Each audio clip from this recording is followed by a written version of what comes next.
Selamat malam teman-teman semuanya. Selamat mengikuti ibadah lewat Zoom ini. Dan saya ingin ucapkan welcome buat teman-teman semua, baik dari The Movers, baik dari GBT Kristus Raja Damai maupun dari luar GBT Kristus Raja Damai. Terima kasih teman-teman malam hari ini udah menyediakan waktu untuk kita bersama-sama menyembah Tuhan, untuk kita sama-sama berdoa buat bangsa dan negara kita.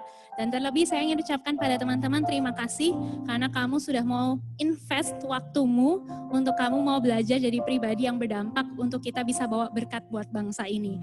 Karena satu hal teman-teman semua, kalau kita mau mendoakan bangsa Indonesia jadi lebih baik, tentunya kita ini harus berkontribusi. Dan caranya adalah kita belajar jadi pribadi-pribadi yang lebih baik, sehingga kita bisa membuat Indonesia jadi negara yang lebih baik juga.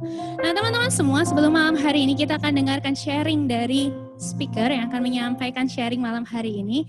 Saya ingin mengajak teman-teman untuk melihat sebuah ayat Alkitab terlebih dahulu. Nanti speakernya juga akan menyebutkan ayat Alkitab yang lainnya. Tapi ayat Alkitab yang hari ini saya ingin bagikan pada teman-teman adalah ayat yang mendasari kenapa acara muda dan berdampak part 2 hari ini diadakan. Nah, ayat yang hari ini kita akan renungkan bercerita tentang hidup seseorang yang namanya Salomo. Teman-teman yang sudah rajin ke gereja pasti teman-teman tahulah yang namanya Salomo ini.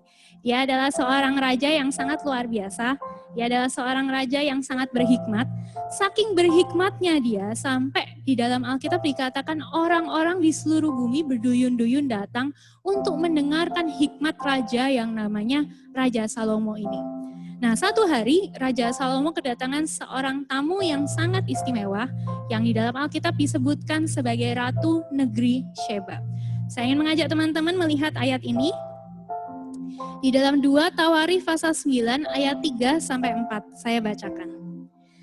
Ketika Ratu Negeri Sheba melihat hikmat Salomo dan rumah yang telah didirikannya, makanan di mejanya, cara duduk pegawai-pegawainya, cara pelayan-pelayannya melayani dan berpakaian, juru-juru minumannya dan pakaian mereka, dan korban bakaran yang biasa dipersembahkannya di rumah Tuhan, maka tercenganglah ratu itu.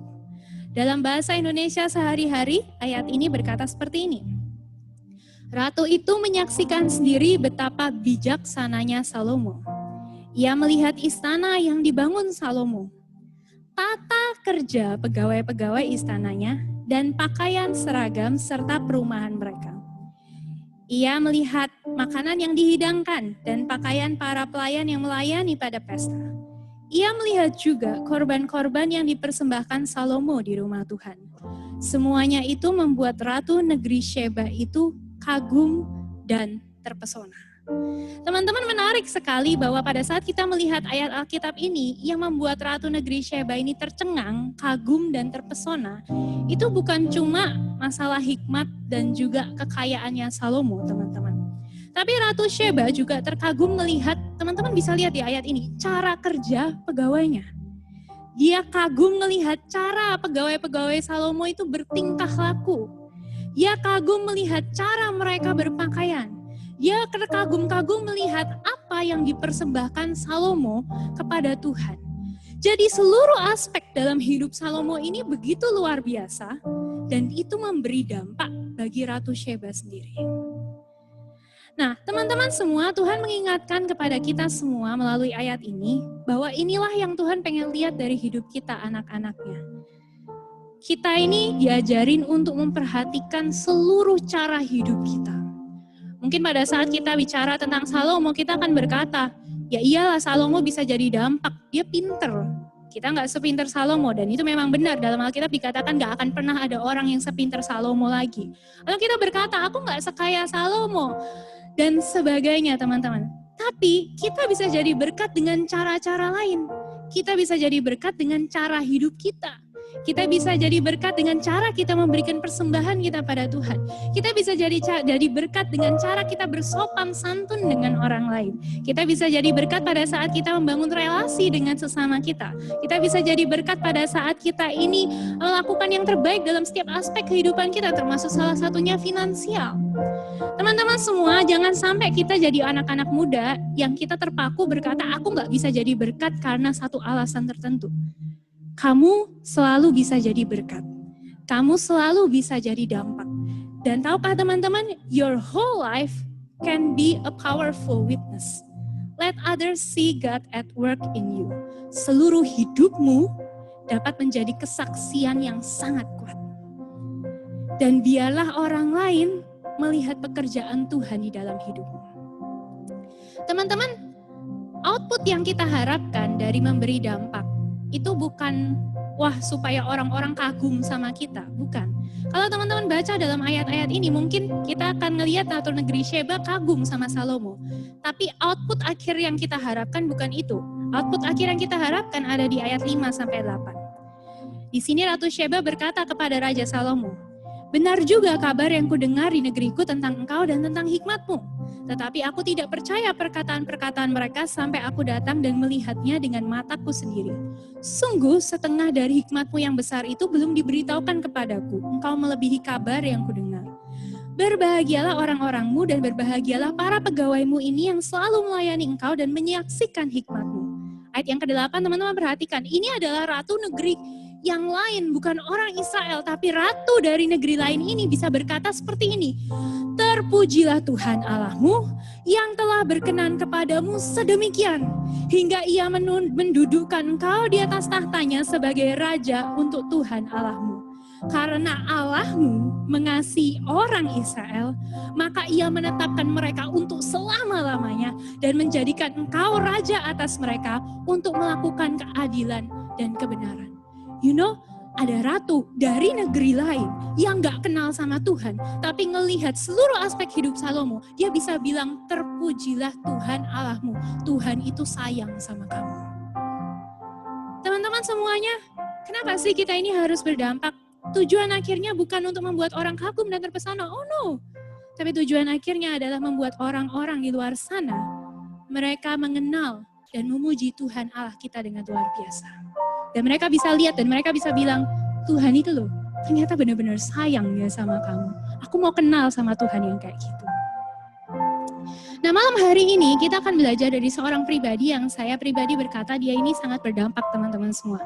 Dia ini adalah penyanyi, musisi, produser, dia bisa main musik, dan dia adalah juara 1 The Voice Indonesia season yang pertama.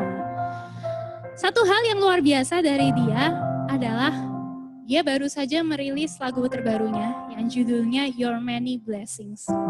Saya mau ngajak teman-teman semua sesudah ibadah ini, banyak-banyak stream lagu ini di YouTube, di Joox, Revivo, Spotify, dan sebagainya. Teman-teman bisa masuk melalui link yang sudah kami bagikan atau kami bagikan di dalam chat grup ya, chat saat ini gitu kan. Dia berkata seperti ini, seluruh pendapatan, jadi bukan cuma keuntungan, tapi seluruh pendapatan dari lagu Your Many Blessings ini akan diberikan buat tenaga medis yang sedang berjuang di garis depan untuk melawan pandemi yang sedang terjadi ini. Amazing gak sih teman-teman semuanya? Nah, hari ini kita akan dengarkan cerita dia, sharing dia, kesaksian dia, dan juga dia akan kasih tahu kepada kita semua gimana sih caranya supaya kita ini bisa jadi pribadi yang berdampak, prinsip-prinsip supaya kita bisa jadi pribadi yang berdampak. Dan mari teman-teman kita sambut bersama-sama orang yang sangat luar biasa ini, Billy Simpson.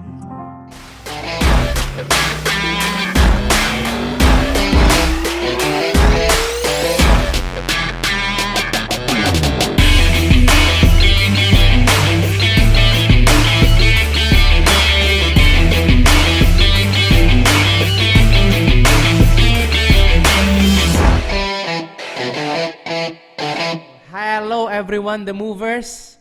Semuanya, shalom, selamat malam. Siap menyembah Tuhan sebelum kita sharing-sharing dan berbagi malam hari ini? Saya ingin mengajak kita semua untuk menyanyikan sebuah lagu yang saya dengan teman-teman saya di Jakarta kita tulis bersama-sama. Lagu ini mungkin kebanyakan dari kalian tahu. Lagunya berjudul Sampai Akhir Hidupku.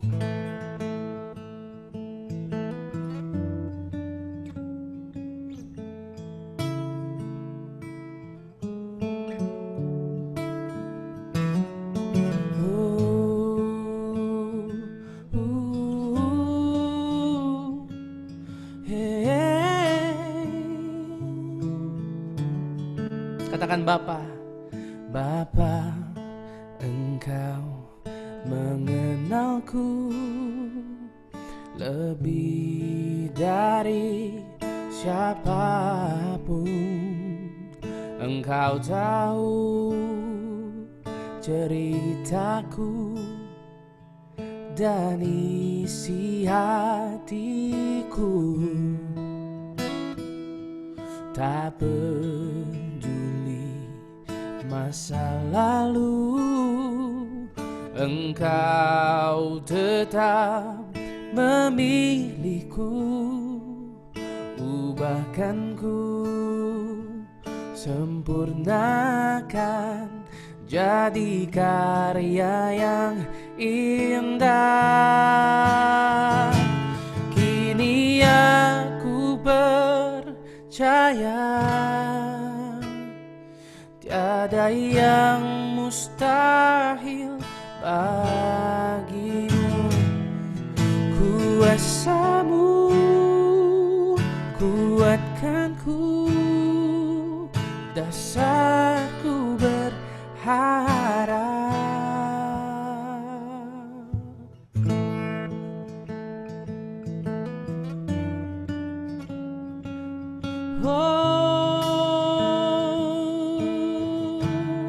Katakan Bapa.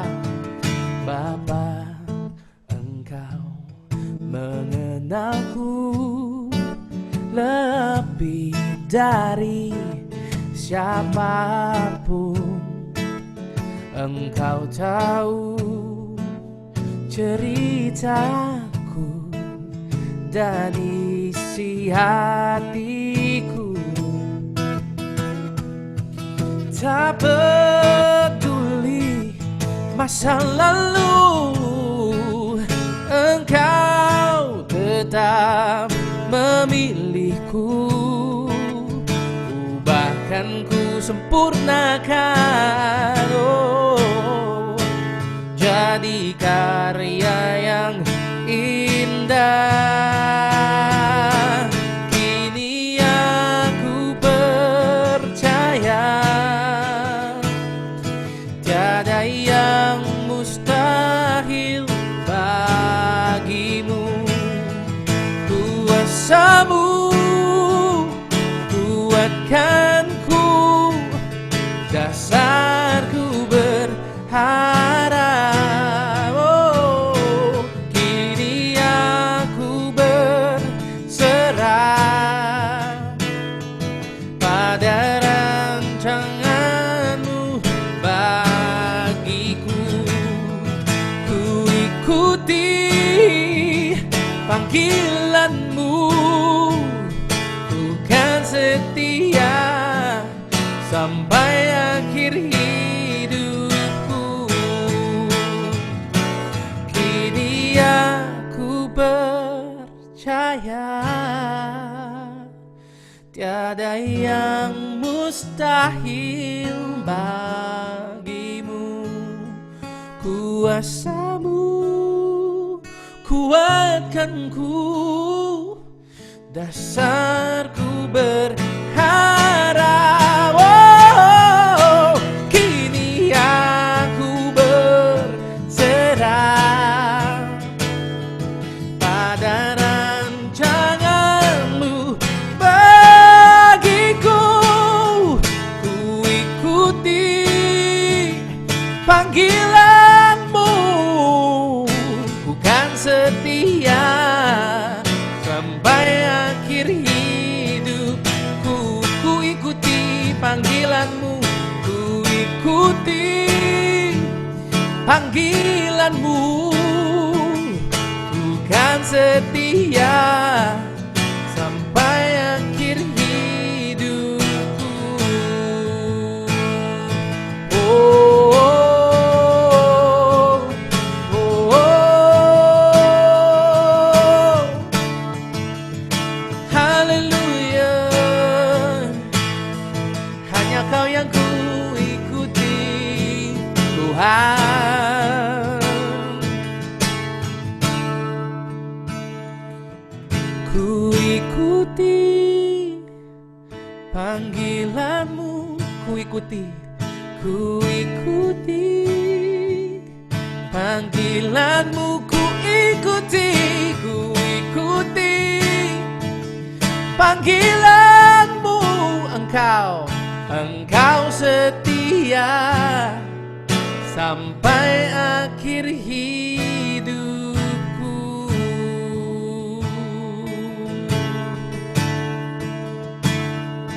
Oh, sampai akhir hidupku engkau akan setia, Yesus. Engkau selalu ada, engkau selalu ada bersama denganku, memegang tanganku, memimpin setiap langkahku di setiap waktu. Oh.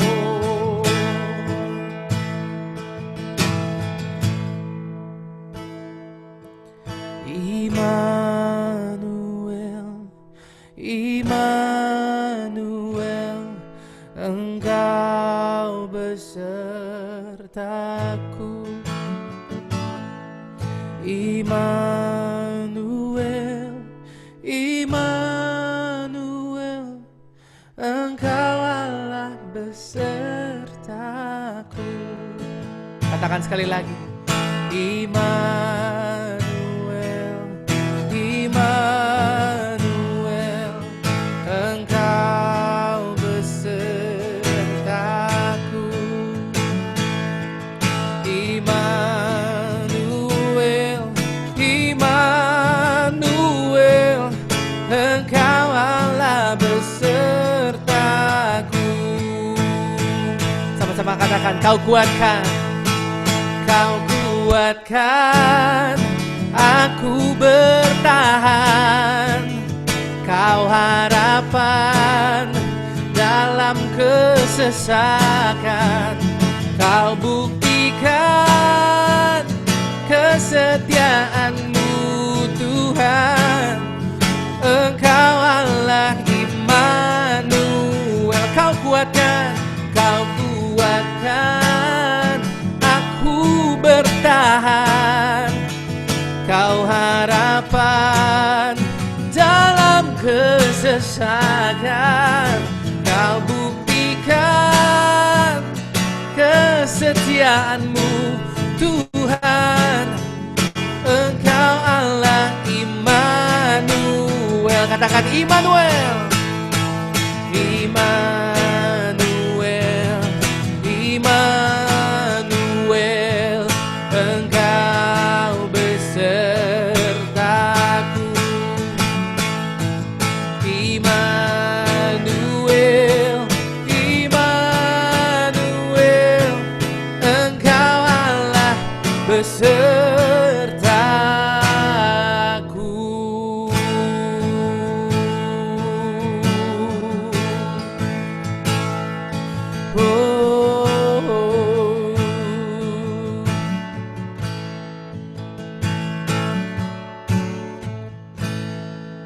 Kami tahu Engkau adalah Allah yang setia, setia dari awal sampai akhir Tuhan.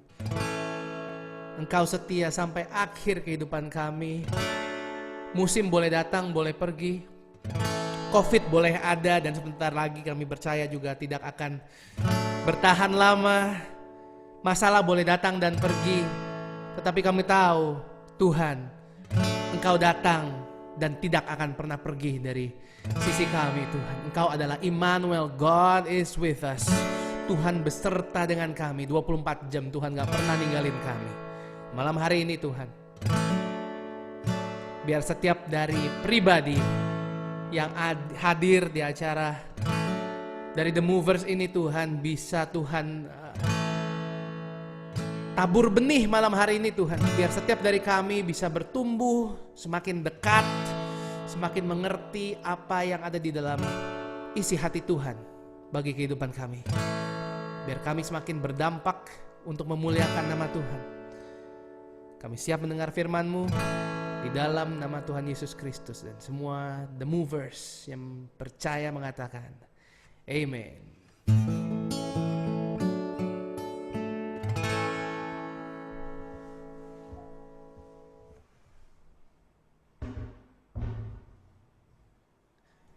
Shalom, selamat malam semuanya. Boleh mic-nya coba dinyalain sebentar, bilang hai, selamat malam, halo. Halo, malam. Selamat malam.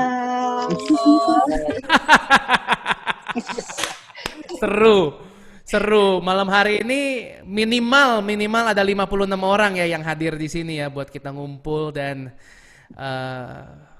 belajar untuk menjadi semakin berdampak dalam kehidupan ini. Haleluya. Salam kenal bagi yang belum kenal. Nama saya Billy Simpson.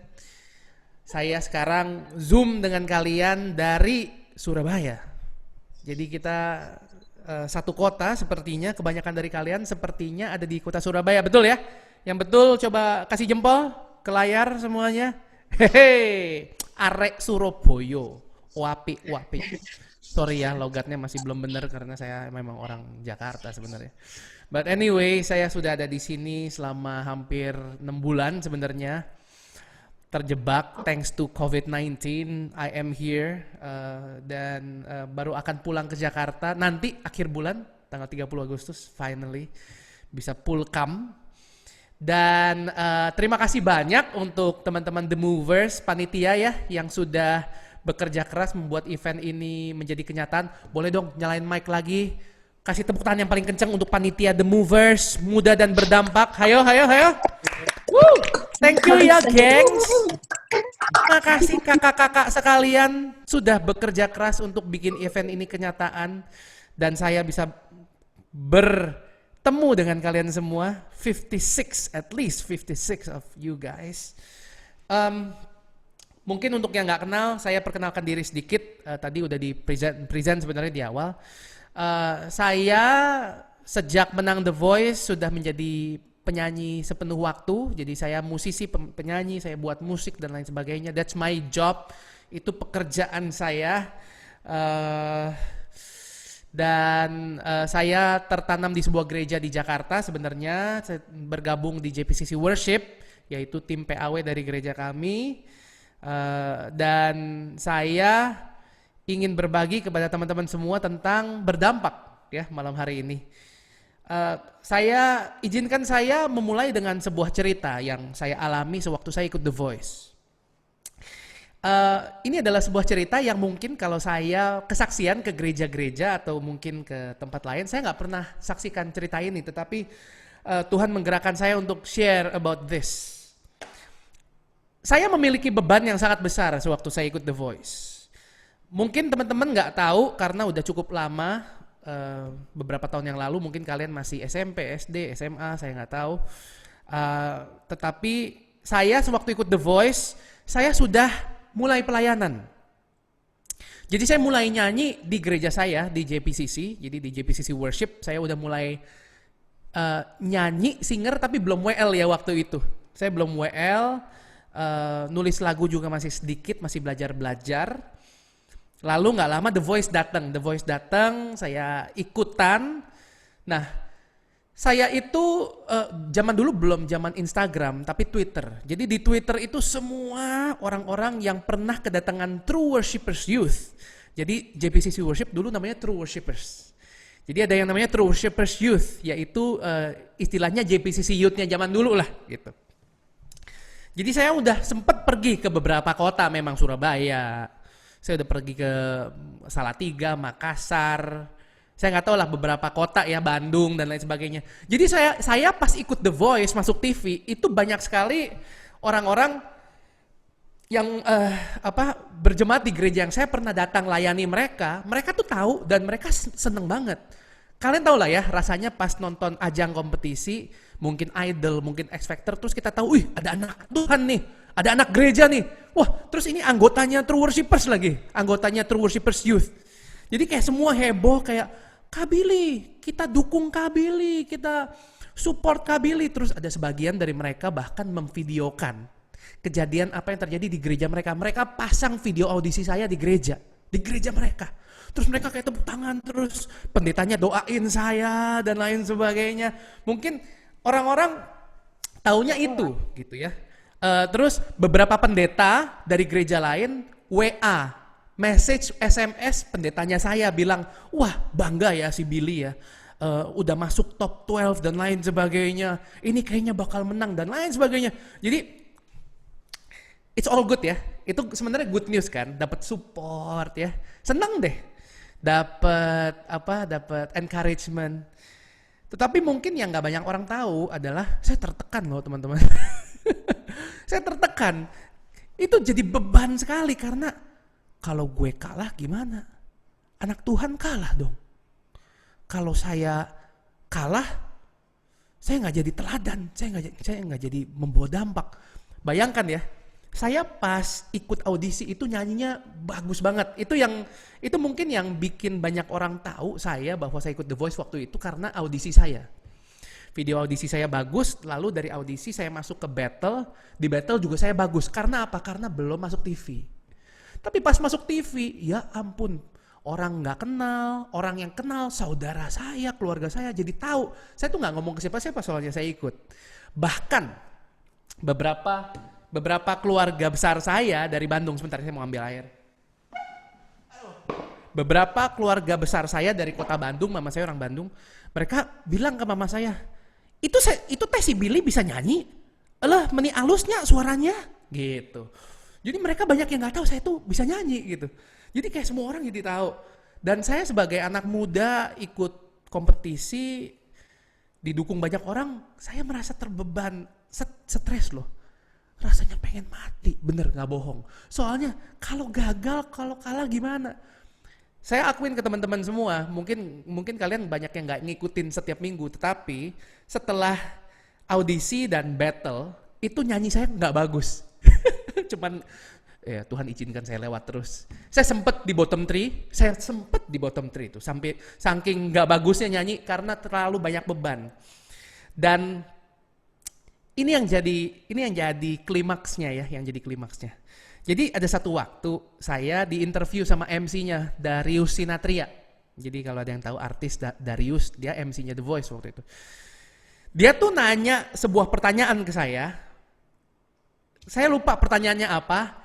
Yang pasti saya itu sebelum di interview dia, saya itu udah mempersiapkan jawaban karena dapat bocoran dari tim produser. Dari tim produser TV bahwa Bill nanti kamu bakal di interview dengan pertanyaan A oleh Darius. Saya bilang oh bagus dong, jadi kan bisa prepare ya nggak? Saya persiapkan pertanyaannya gitu. Nah pas Darius tanya, bayangkan ya ini jutaan orang nonton. Jutaan orang nonton, rekamannya ditaruh di YouTube live, jadi orang bisa ngulang lagi. Jadi bayangkan jadi saya. Jadi dia tanya pertanyaan A gitu. Ternyata dia improvisasi, pertanyaannya diubah. Itu saya butek, otak saya nggak bisa mikir, saya bingung, dan saya tetap ngomong apa yang saya siapkan. Alhasil nggak nyambung. Jutaan orang denger, ini ngomong apa? Dan saya ingat ngomongnya apa. Saya bilang, saya ingin tidak hanya menjadi seorang penyanyi, tetapi saya ingin menginspirasi. Saya ingin menjadi contoh bagi banyak orang. Pokoknya kurang lebih kayak gitu deh. Pokoknya rohani banget. Nah saya itu kenapa rohani banget jawabannya? Karena saya terbeban. Banyak sekali gereja yang kayaknya ngandelin saya banget gitu saya rasanya ya. Ini anak Tuhan nih, kesempatan nih ya untuk kita bisa menyebarkan Injil lewat TV nasional. Di mana banyak mayoritas bukan orang Kristen menyaksikan dan lain sebagainya. Keesokan harinya saya main ke gereja, ke kantor sekretariat, saya ketemu pastor saya, pendeta saya, Pastor Jeffrey Rahmat. Saya minum dulu sebentar ya. Saya ketemu Pastor Jeffrey Rahmat, Pastor Jeffrey nonton pas saya lagi di interview itu. Dia bilang, kamu kok ditanyain MC pertanyaannya A kok jawabannya B sih? Terus saya bilang, kan harus jadi teladan kok Jeff. Kita kan harus sebisa mungkin ini dapat platform nih. Saya jarang-jarang di interview. Biasanya saya muncul TV, saya nyanyi, bukan ngomong. Ini saya jarang-jarang saya ngomong. saya dikasih kesempatan, saya harus dong bisa menyebarkan Injil. Cie. Terus dia bilang, kayaknya kurang pas ya, kamu bisa menyebarkan Injil cuman gak nyambung, buat apa? Terus pada dasarnya itu memberikan saya banyak pelajaran. Nah ini pelajaran yang saya ingin bagikan kepada teman-teman semua malam hari ini. Bahwa ada beberapa hal yang saya pelajari lewat perjalanan saya menjalani dunia entertainment. Jadi itu adalah salah satu cerita di mana saya akhirnya sadar bahwa menjadi dampak itu ternyata nggak gampang ya, tidak mudah dan saya ingin berbagi sebuah cerita lagi sekali lagi, nggak apa-apa ya, masih mau dengar cerita? Oke. Jadi saya habis singkat cerita, saya menang The Voice, basically, oke. Habis saya menang, saya itu terikat kontrak, di mana saya itu nggak bisa pergi ke gereja lagi. Jadi saya kan tertanam di gereja JPCC di Jakarta. Jadi dari perusahaan rekaman bilang, kamu kalau pergi ke gereja setiap hari Minggu boleh, tapi harus izin kita dan kalau nyanyi kamu harus bagi persen sama kita. Wih, saya bilang, bagi persen maksudnya apa? Ya kan kamu nyanyi dibayar dong. Terus saya bilang, enggak, saya kalau nyanyi di gereja lokal saya, ini kan rumah saya nggak dibayar, saya bilang, saya volunteer karena ini gereja lokal saya. Nah mereka kan bukan orang Kristen jadi nggak ngerti gereja lokal teman-teman. Mereka bilang, apa sih gereja lokal? Jadi ada gereja lokal, ada gereja interlokal gitu. Wih, bingung juga saya jelasinnya gimana ya. Nah pada dasarnya saya tuh sempat sedih karena kok saya mau melayani di gereja saya sendiri dilarang-larang, kok ribet. Dan saya sempat curhat sama beberapa pemimpin gereja saya. Saya kayaknya mendingan saya cancel kontrak deh, saya pakai lawyer, saya pakai pengacara. Saya nggak usah deh jadi pemenang The Voice, biar yang juara 2 naik juara 1 aja, biar saya nggak usah dikontrak. Saya pengen tetap pergi ke gereja dan lain sebagainya gitu. Saya terus terang waktu itu saya nangis sih. Soalnya ya saya juga bisa sampai The Voice karena gereja juga, karena bagi teman-teman yang nggak tahu, saya mulai nyanyi di gereja.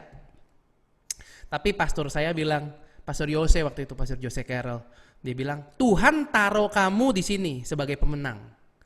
Itu untuk sebuah tujuan tertentu. Sebelum menang kamu tahu bakal ada kontrak ini kan, bahwa kamu jadwalnya akan dikunci oleh perusahaan rekaman. Artinya Tuhan punya special mission, Tuhan punya a purpose gitu, ada tujuan Tuhan taruh kamu di sini. Ini di perusahaan rekaman ini kan nggak ada orang Kristen kan. Terus saya pikir iya benar juga ya, nggak ada orang Kristen. Semua banyak yang pakai jilbab gitu kan. Pas bulan Ramadan pada puasa semua dan lain sebagainya.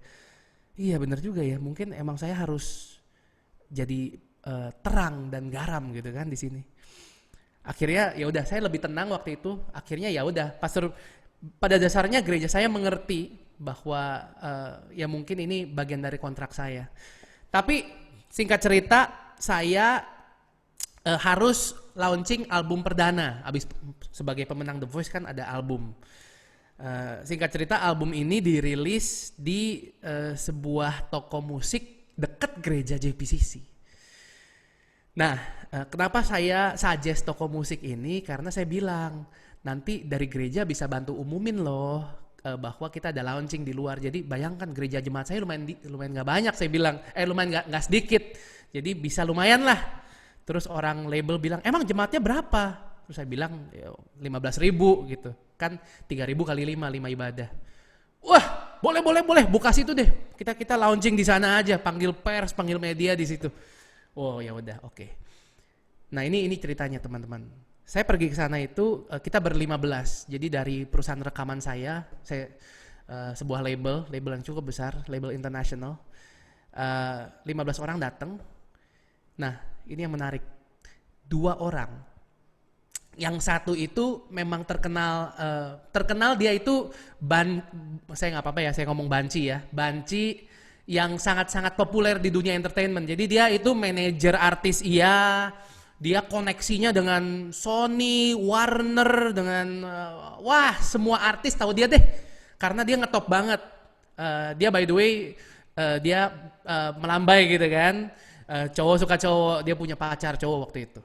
Dia datang di situ dan ada satu temennya lagi, satu tim dengan dia juga. Tapi yang itu nggak melambai.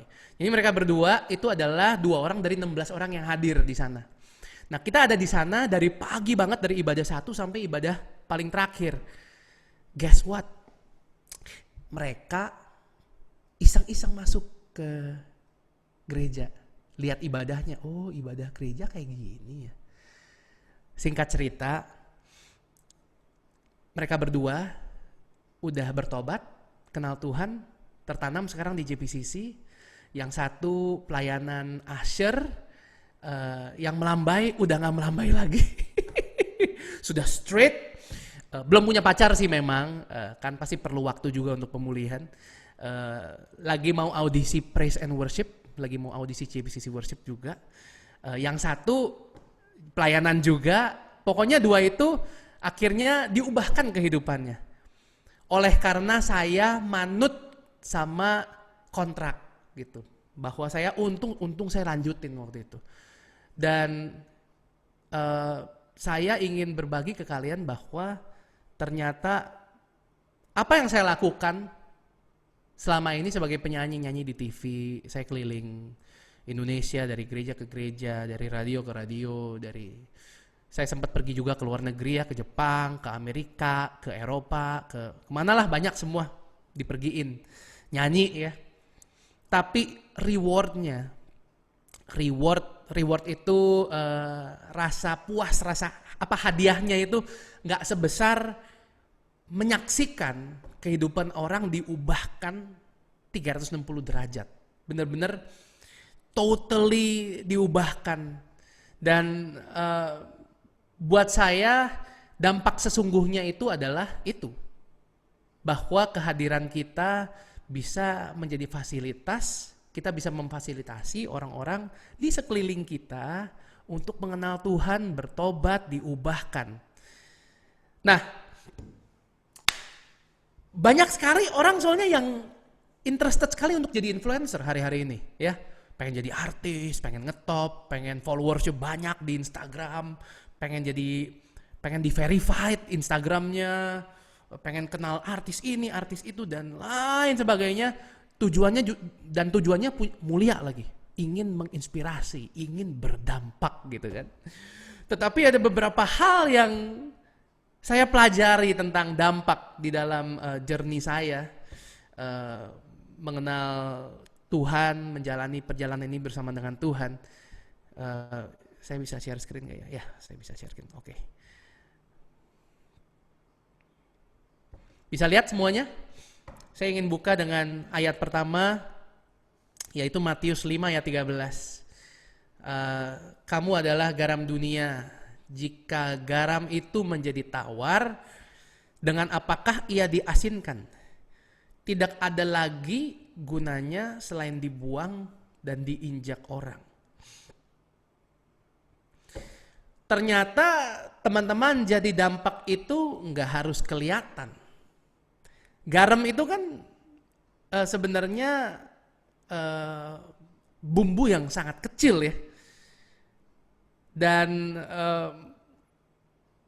kehadiran garam itu sebenarnya sangat penting untuk makanan. Tetapi kalau teman-teman sadari, gak perlu kita untuk memberikan rasa asin ke semangkok masakan itu, garamnya harus semangkok juga. Asin banget jadinya. Bahwa garam itu sebenarnya gak perlu banyak-banyak, yang penting asin.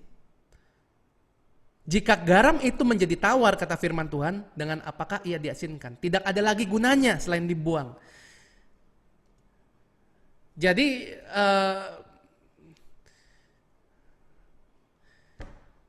bahwa kita semua itu sangat penting untuk memeriksa sebenarnya seberapa asin sih kita ini sebagai garam. Garam itu bicara mengenai present sebenarnya teman-teman. Apakah kehadiran kita itu memberikan rasa asin? Apakah, jangan asin ya, asin kan garam. Kalau kita, apakah kehadiran kita itu memberikan rasa? Apakah kehadiran kita itu signifikan atau enggak? bagi kehidupan orang-orang yang ada di dalam kehidupan kita. Nah, saya ingin memulai untuk membagikan teman-teman beberapa tips untuk menjadi dampak. Tapi tipsnya ini bukan tips biasa, tetapi ini adalah tips 5 hal yang tidak harus untuk berdampak. Jadi agar kita semua dipermudah bahwa sebenarnya jadi dampak itu nggak berat teman-teman, karena tadi kan saya sempat sharing di awal bagaimana saya itu pas ikut The Voice kok kayaknya susah banget ya jadi teladan orang-orang pada liatin, kayaknya berbuat baik, ngomongnya harus pinter dan lain sebagainya, kayaknya berat sekali. Nah saya ingin memberikan pencerahan kepada teman-teman semua 5 hal yang tidak harus untuk kita tetap bisa menjadi dampak bagi sekeliling kita. Yang pertama adalah untuk menjadi dampak kita tidak harus kelihatan. Garam itu nggak kelihatan ya. Kalau kita makan makanan itu kan garam nggak kelihatan. Tetapi kalau garamnya nggak ada, di situ orang baru sadar, oh ternyata makanan ini nggak ada garam. Jadi seringkali kita tuh merasa kalau misalnya mau jadi dampak itu harus kelihatan, orang tuh harus lihat gue harus di atas panggung, gue tuh harus followersnya banyak dan lain sebagainya. Padahal sebenarnya yang penting dalam menjadi dampak itu sebenarnya dampaknya, bukan kitanya, bukan apakah kita kelihatan atau enggak. Kalau kita pergi ke restoran makanannya tidak asin, kita pasti kan komplain. Ini kok nggak ada rasa nih, kayak belum dikasih garam nih, ngomong ke pegawainya ya, ke pegawai restorannya. Memang kita sebagai garam dunia itu akan bisa dirasakan sewaktu kita nggak ada. Pas kita ada, orang nggak komplain, ya kan? Kalau kita makan di restoran, pas kita rasain makanannya asin, wah luar biasa, asinnya pas banget. Enggak, kita nggak ngomong kayak gitu. Kalau emang udah asin ya kita makan aja, biasa aja kan gitu. Tetapi kalau nggak asin, orang baru kehilangan. Baru kita komplain, Pak, Bu, kok ini nggak asin, kayak kurang rasa. Sama halnya kalau kita masuk ke dalam ruangan yang gelap. Kalau kita masuk ke ruangan gelap, terus kita pencet saklar, nyala lampunya, kita kan nggak kayak, wah haleluya, untung ada lampu, kalau nggak saya nggak kelihatan. Enggak lah. Siapa yang selebay itu kan, di sini kayaknya nggak ada yang lebay juga gitu. Tetapi kalau kita masuk ke dalam sebuah ruangan yang gelap, terus kita pencet saklarnya, terus nggak nyala, di situ baru kita komplain, aduh kok nggak ada listrik ya, kok nggak ada lampu ya. Memang kita sebagai terang dan garam dunia itu baru bisa dirasakan kehadirannya sewaktu kita nggak ada.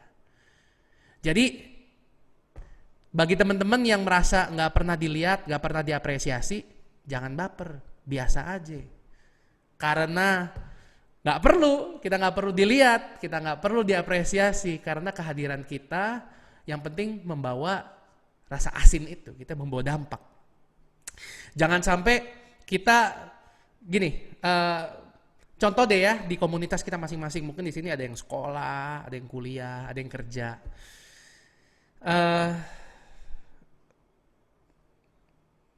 Jangan sampai kalau misalnya orang kerja gitu ya. Jangan sampai kita kalau misalnya cuti 1-2 minggu, teman-teman kerja kita nggak ada yang ngeh kita cuti. Dan pas kita balik setelah 2 minggu, I'm back. Terus orang-orang yang kerja pada bilang, emang lu kemana? Mereka nggak tahu kita pergi. Saking kita tuh nggak bawa dampak dan kita nggak signifikan perannya gitu. Jangan sampai kita itu kalau nggak hadir di sekolah kita, teman-teman kita juga kayak bingung. Ini orang kayaknya nggak bawa dampak apa-apa gitu. Pertanyaannya adalah kalau teman-teman hilang gitu ya, nggak muncul di rumah, kira-kira orang-orang rumah bakal nyariin nggak? Apakah peran kalian tuh emang signifikan atau enggak? Apakah kalian berdampak atau enggak? Jadi saya berharap bahwa kita semua memiliki peran yang signifikan ya dimanapun kita ditempatkan. Jadi yang diperlukan itu sebenarnya bukan tampil, tetapi hadir. Untuk membawa dampak itu bukan tampil, tetapi kita perlu hadir untuk bisa membawa dampak bagi generasi ini. Itu kata Raditya Oloan. It's very good. Next ya.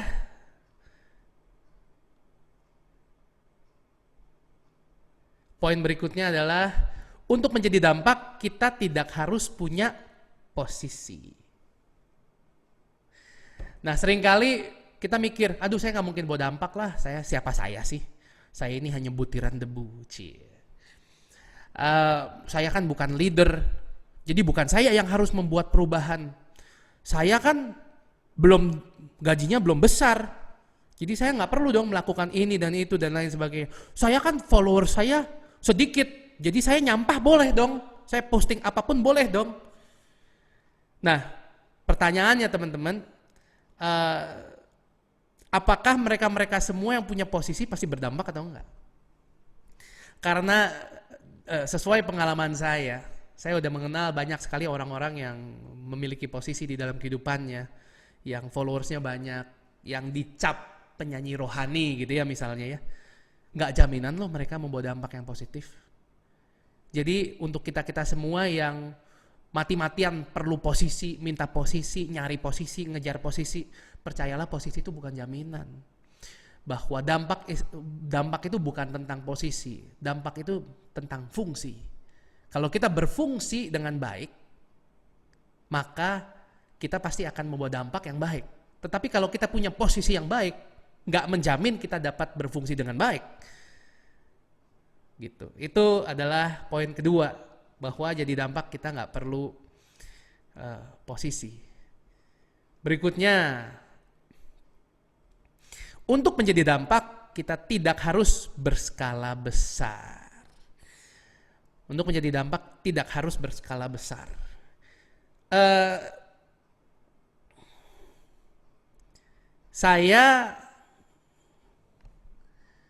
Saya hidupnya diubahkan sekali, itu bukan pas The Voice. The Voice itu hampir tidak berdampak apapun sih sebenarnya di dalam kehidupan saya. Cuman saya tadinya nggak kerja sebagai musisi, karena menang The Voice jadinya sepenuh waktu bekerja sebagai musisi. Tetapi yang benar-benar mengubahkan kehidupan saya adalah di tahun 2016. Tahun 2016 saya sudah menjadi pemenang The Voice kurang lebih 3-4 tahun. Saya udah keliling dunia, nyanyi sana nyanyi sini dan lain sebagainya. Nah, saya waktu itu sempat down sekali karena saya nggak produktif di dalam kehidupan saya. Saya nggak nulis lagu. Jadi saya selama ini manggung-manggung tuh nyanyinya lagu cover, nggak punya lagu sendiri. Jadi saya cukup down, sedangkan kalau mau bertahan dengan baik di dunia entertainment, kita harus punya lagu sendiri. Baru harus produktif lah gitu. Di tengah saya sedang mengalami kesusahan tersebut, gereja minta ke saya, Bill, boleh nggak kamu jadi next Komsel leader, jadi kepala Komsel? Waduh, saya bilang, yang bener aja jadi kepala Komsel, serius? Jadi harus setiap minggu saya standby, ikut Komsel, ngumpul gitu sama anak-anak. Saya mana bisa, jadwal saya kan berubah-berubah. Saya kadang harus pergi ke Solo, kadang saya harus ke Jogja nyanyi, di tengah minggu ada wedding, ada interview dan lain sebagainya. Mana mungkin saya bisa jadi kepala Komsel. Tetapi saya diingatkan bahwa Tuhan itu sangat-sangat ingin kita jadi berkat kan. Dan seringkali saya itu dibilangin bahwa kasihilah Tuhan Allahmu dan kasihilah sesamamu. Itu kan yang suka ditulis di Matius, Markus, Lukas. Wah, banyak banget nih di Alkitab, depan ke belakang diulang-ulang sama Tuhan, firman Tuhan ini kan. Berarti saya bilang mungkin Tuhan pengen saya ikut ini ya, cuman gimana ya? Saya nggak dibayar lagi kan. Ini kan sukarelawan kan, kita kan pelayanan di gereja kan sukarela gitu. Tapi ini makan waktu banyak, tapi udahlah saya ambil. Akhirnya saya jadi kepala Komsel. Dan teman-teman, saya kasih tahu kalian bahwa itu adalah keputusan terbesar, terbaik yang pernah saya ambil dalam kehidupan saya. Jadi mungkin ya kalau orang-orang lihat saya ini penyanyi true worshipers, saya udah jadi artis dan influencer dan lain sebagainya. Padahal sampai titik itu, to be honest ya, kalau saya boleh jujur sama teman-teman, bahwa saya ini menjalani kekristenan saya juga gak seberapa serius. Saya baca firman Tuhan juga gak setiap hari. Saya tahu firman Tuhan, tapi saya nggak benar-benar menyelami firman Tuhan. Dan sewaktu saya memimpin komsel ini, komsel baru ya, jadi di bawah saya itu ada 14-15 anak muda. Saya jadikan dekat sekali sama mereka. Saya kenal mereka dari komsel sebelum multiplikasi. Jadi kalau komsel udah banyak, dimultiplikasi, pemimpinnya membuahkan pemimpin lain yang baru, yaitu saya. Nah, sewaktu dimultiplikasi mereka mulai terbuka. Ternyata ya teman-teman, ada yang gak sehat pacarannya, gak kudus. Ada yang terikat sama narkoba, ada yang terikat sama minuman keras. Ada yang baru tahu ternyata ibunya punya anak lain, jadi dia punya adik angkat. Waduh, dramanya Tuhan Yesus, bener gak? Saya gak bohong deh. Pokoknya jadi kepala komsel itu puyeng sekali. Dan ini anak-anaknya semuanya pada ini drama semua gitu kan. Dan saya sadar, saya pikir dulu kalau jadi kepala komsel yang penting bisalah ngomong-ngomong, bahas firman, cuap-cuap, yang penting pinter ngomong gitu kan. Yang penting kita siapin firman lah, bisa jadi kepala komsel. Ternyata gak cukup teman-teman, gak bisa. Kita ini harus benar-benar menghidupi firman Tuhan. Karena untuk kita bisa membantu mereka, solusi terbaik dalam kehidupan kita adalah firman Tuhan. Segala terobosan, segala jawaban, segala inspirasi, segala jalan keluar semua ada di dalam Tuhan, di dalam sumber, sang sumber yaitu Tuhan sendiri. Dan mau gak mau saya belajar tentang firman, saya menyelami, saya menjadi lebih dewasa dari sebelumnya, mau gak mau ya. Dan saya akhirnya mau gak mau saya harus bergaul sama mereka, main ke rumahnya, hangout 2-3 jam, kenalan sama orang tuanya dan lain sebagainya. Saya jadi menjalani kehidupan dengan mereka. Saya yang tadinya sibuk dari panggung ke panggung, sibuk bikin lagu, sibuk ngatur sosial media dan lain sebagainya, sekarang benar-benar menghidupi kehidupan, membangun kehidupan sesama, yaitu anak-anak komsel saya. Nah ini yang amazing yang saya mau bagikan ke teman-teman. Itu semua membentuk saya, mengubah paradigma saya, mengubah cara pandang saya. Setelah saya jadi kepala komsel, cara menulis lagu saya berbeda. Nah, kalau teman-teman tadi dengar lagunya Sampai Akhir Hidupku, Immanuel, dan mungkin lagu-lagu yang lain yang saya tulis dengan teman-teman saya di Jakarta, Harapanku, Yesus Mulia, banyak deh. Nah itu semua saya tulis setelah saya jadi kepala komsel. Karena saya menyelami kasus-kasus masalah yang orang-orang jalani. Saya benar-benar memuridkan mereka. Firman Tuhan bilang, jadikanlah semua bangsa muridku.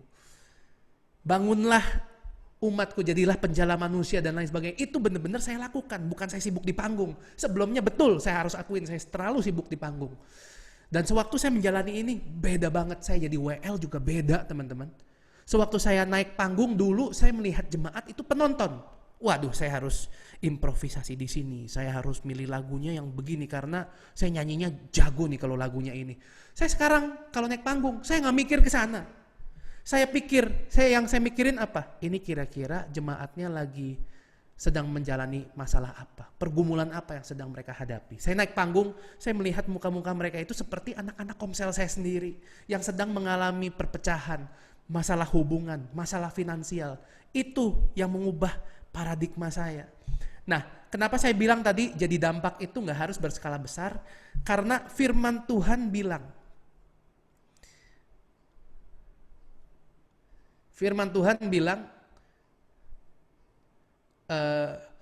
Lukas 16 ayat 10, barang siapa setia dalam perkara-perkara kecil, ia setia juga dalam perkara-perkara besar. Dan barang siapa tidak benar dalam perkara-perkara kecil, ia tidak benar juga dalam perkara-perkara besar. Seringkali kita ini kepinginnya big stage, KKR dan lain sebagainya. Itu semua bagus, itu semua baik. Tetapi Tuhan bilang setia pada perkara kecil. Jangan lupa sama orang-orang di sekeliling kita, komunitas kita, tim kita sendiri. Jangan terlalu sibuk bikin eventnya sukses tapi tim gak happy sama kita. Ini orang bener nyebelin banget ya. Misalnya seperti itu. Bahwa Tuhan itu sangat mementingkan. Jangan sampai kita terlalu sibuk pelayanan, keluarga kita sendiri terbengkalai. Jangan terlalu kita sibuk ngurusin sosmed kita terlalu sibuk mengejar impian kita, tetapi orang-orang terdekat kita sendiri gak menghormati kita, gak mengasihi kita. Buat apa? Buat apa seperti itu? Buat apa nulis lagunya didengarkan di seluruh Indonesia, view-nya puluhan juta, tapi pernikahannya berantakan. Buat apa seperti itu, teman-teman? Jadi setialah pada perkara-perkara kecil yang Tuhan titipkan kepada kita masing-masing. Prinsip ini berlaku juga. Bayangkan, Tuhan Yesus sendiri melakukannya. Tuhan Yesus punya murid berapa? 12. Tuhan Yesus itu bukannya 12.000 murid Tuhan Yesus, bukan, 12 murid Tuhan Yesus. Jadi memang kita boleh mengasihi semua orang dan harus mengasihi semua orang. Kita harus berdampak untuk semua orang, tetapi jangan lupa kita harus setia dan pastikan kita berdampak secara langsung kepada orang-orang yang ada di dalam kehidupan kita. You can inspire from afar, but you can only impact from up close. Kita bisa menginspirasi dari jauh, tetapi kita hanya bisa berdampak dari dekat. So, percayalah kalau kita benar-benar mau melihat dampak yang signifikan, transformasi yang benar-benar wah banget, harus dari dekat. Nggak bisa dari panggung. Dari panggung, ya kita terinspirasi, kita senang ya dengar pengkhotbah yang bagus ngomongnya dan lain sebagainya, tetapi pada akhirnya yang mengubahkan kita adalah orang-orang terdekat. Jadi pastikan kita dekat dengan orang-orang yang kita ingin lihat kehidupannya diubahkan. Berikutnya poin keempat, jadi tadi ada untuk berdampak tidak harus kelihatan, untuk berdampak tidak harus kita punya posisi, untuk berdampak nggak perlu berskala besar, yang penting kita setia pada perkara kecil. Selanjutnya, untuk menjadi dampak kita tidak harus pinter ngomong. Teman-teman, hal ini sangat-sangat memberkati saya karena to be honest, I'm not a born public speaker. Kalau teman-teman perhatikan dari tadi saya ngomong, pasti kalian pernah dengar pembicara yang jauh lebih pintar ngomongnya. Karena saya memang bukan pembicara, keluarga saya juga nggak ada yang public speaker, bahkan keluarga saya sebenarnya nggak ada yang Kristen. Saya itu bukan datang dari keluarga Kristen yang mungkin dari kecil lihat bapak ibunya udah sering naik mimbar, doa berkat, atau as simple as bawain pengumuman di gereja. Saya tuh nggak ada. Saya baru jadi Kristen itu belakangan sekali. Saya dari kecil itu saya megang hio. Saya pergi ke wihara. Jadi di situ kan nggak ada tuh kayak panggung dan lain sebagainya. Saya nggak pernah kepikiran mau jadi penyanyi atau saya jarang dengar khotbah karena memang Kristen baru gitu. Jadi saya pikir aduh jadi dampak susah banget ya, makanya lagi yang saya di TV itu, di interview saya setengah mati mempersiapkannya karena memang saya tuh bukan pembicara. Tetapi the good news, kabar baiknya untuk teman-teman semua di tempat ini, untuk kalian mau jadi dampak, gak perlu pinter ngomong.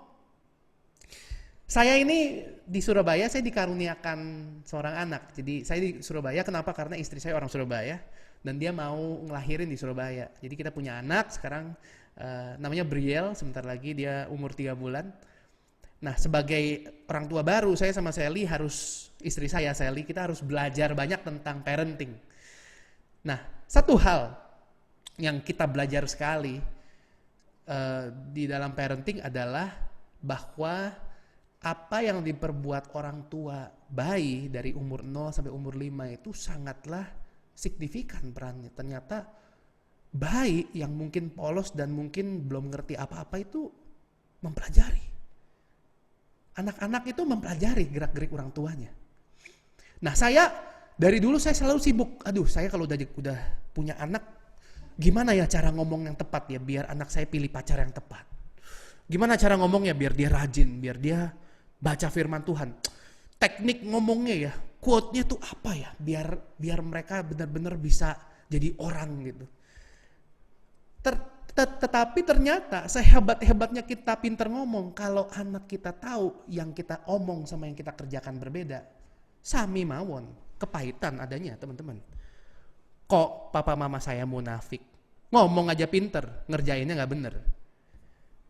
Jadi saya menyaksikan banyak sekali teman-teman saya atau banyak pemimpin yang nggak pinter ngomong. Nggak semua pendeta juga pinter ngomong ya, tetapi gerejanya bertumbuh luar biasa. Wah, saya sekarang masuk di dalam dunia pelayanan sejak menang The Voice tuh udah 5-6 tahun. Jadi saya udah keliling gereja di dalam Indonesia, di luar Indonesia. Banyak sekali pastor, pendeta, gembala yang saya tahu nggak pinter ngomong, nggak pinter khotbah, tapi gerejanya bertumbuh. Orang-orang di bawahnya jadi. Itu luar biasa. Kenapa?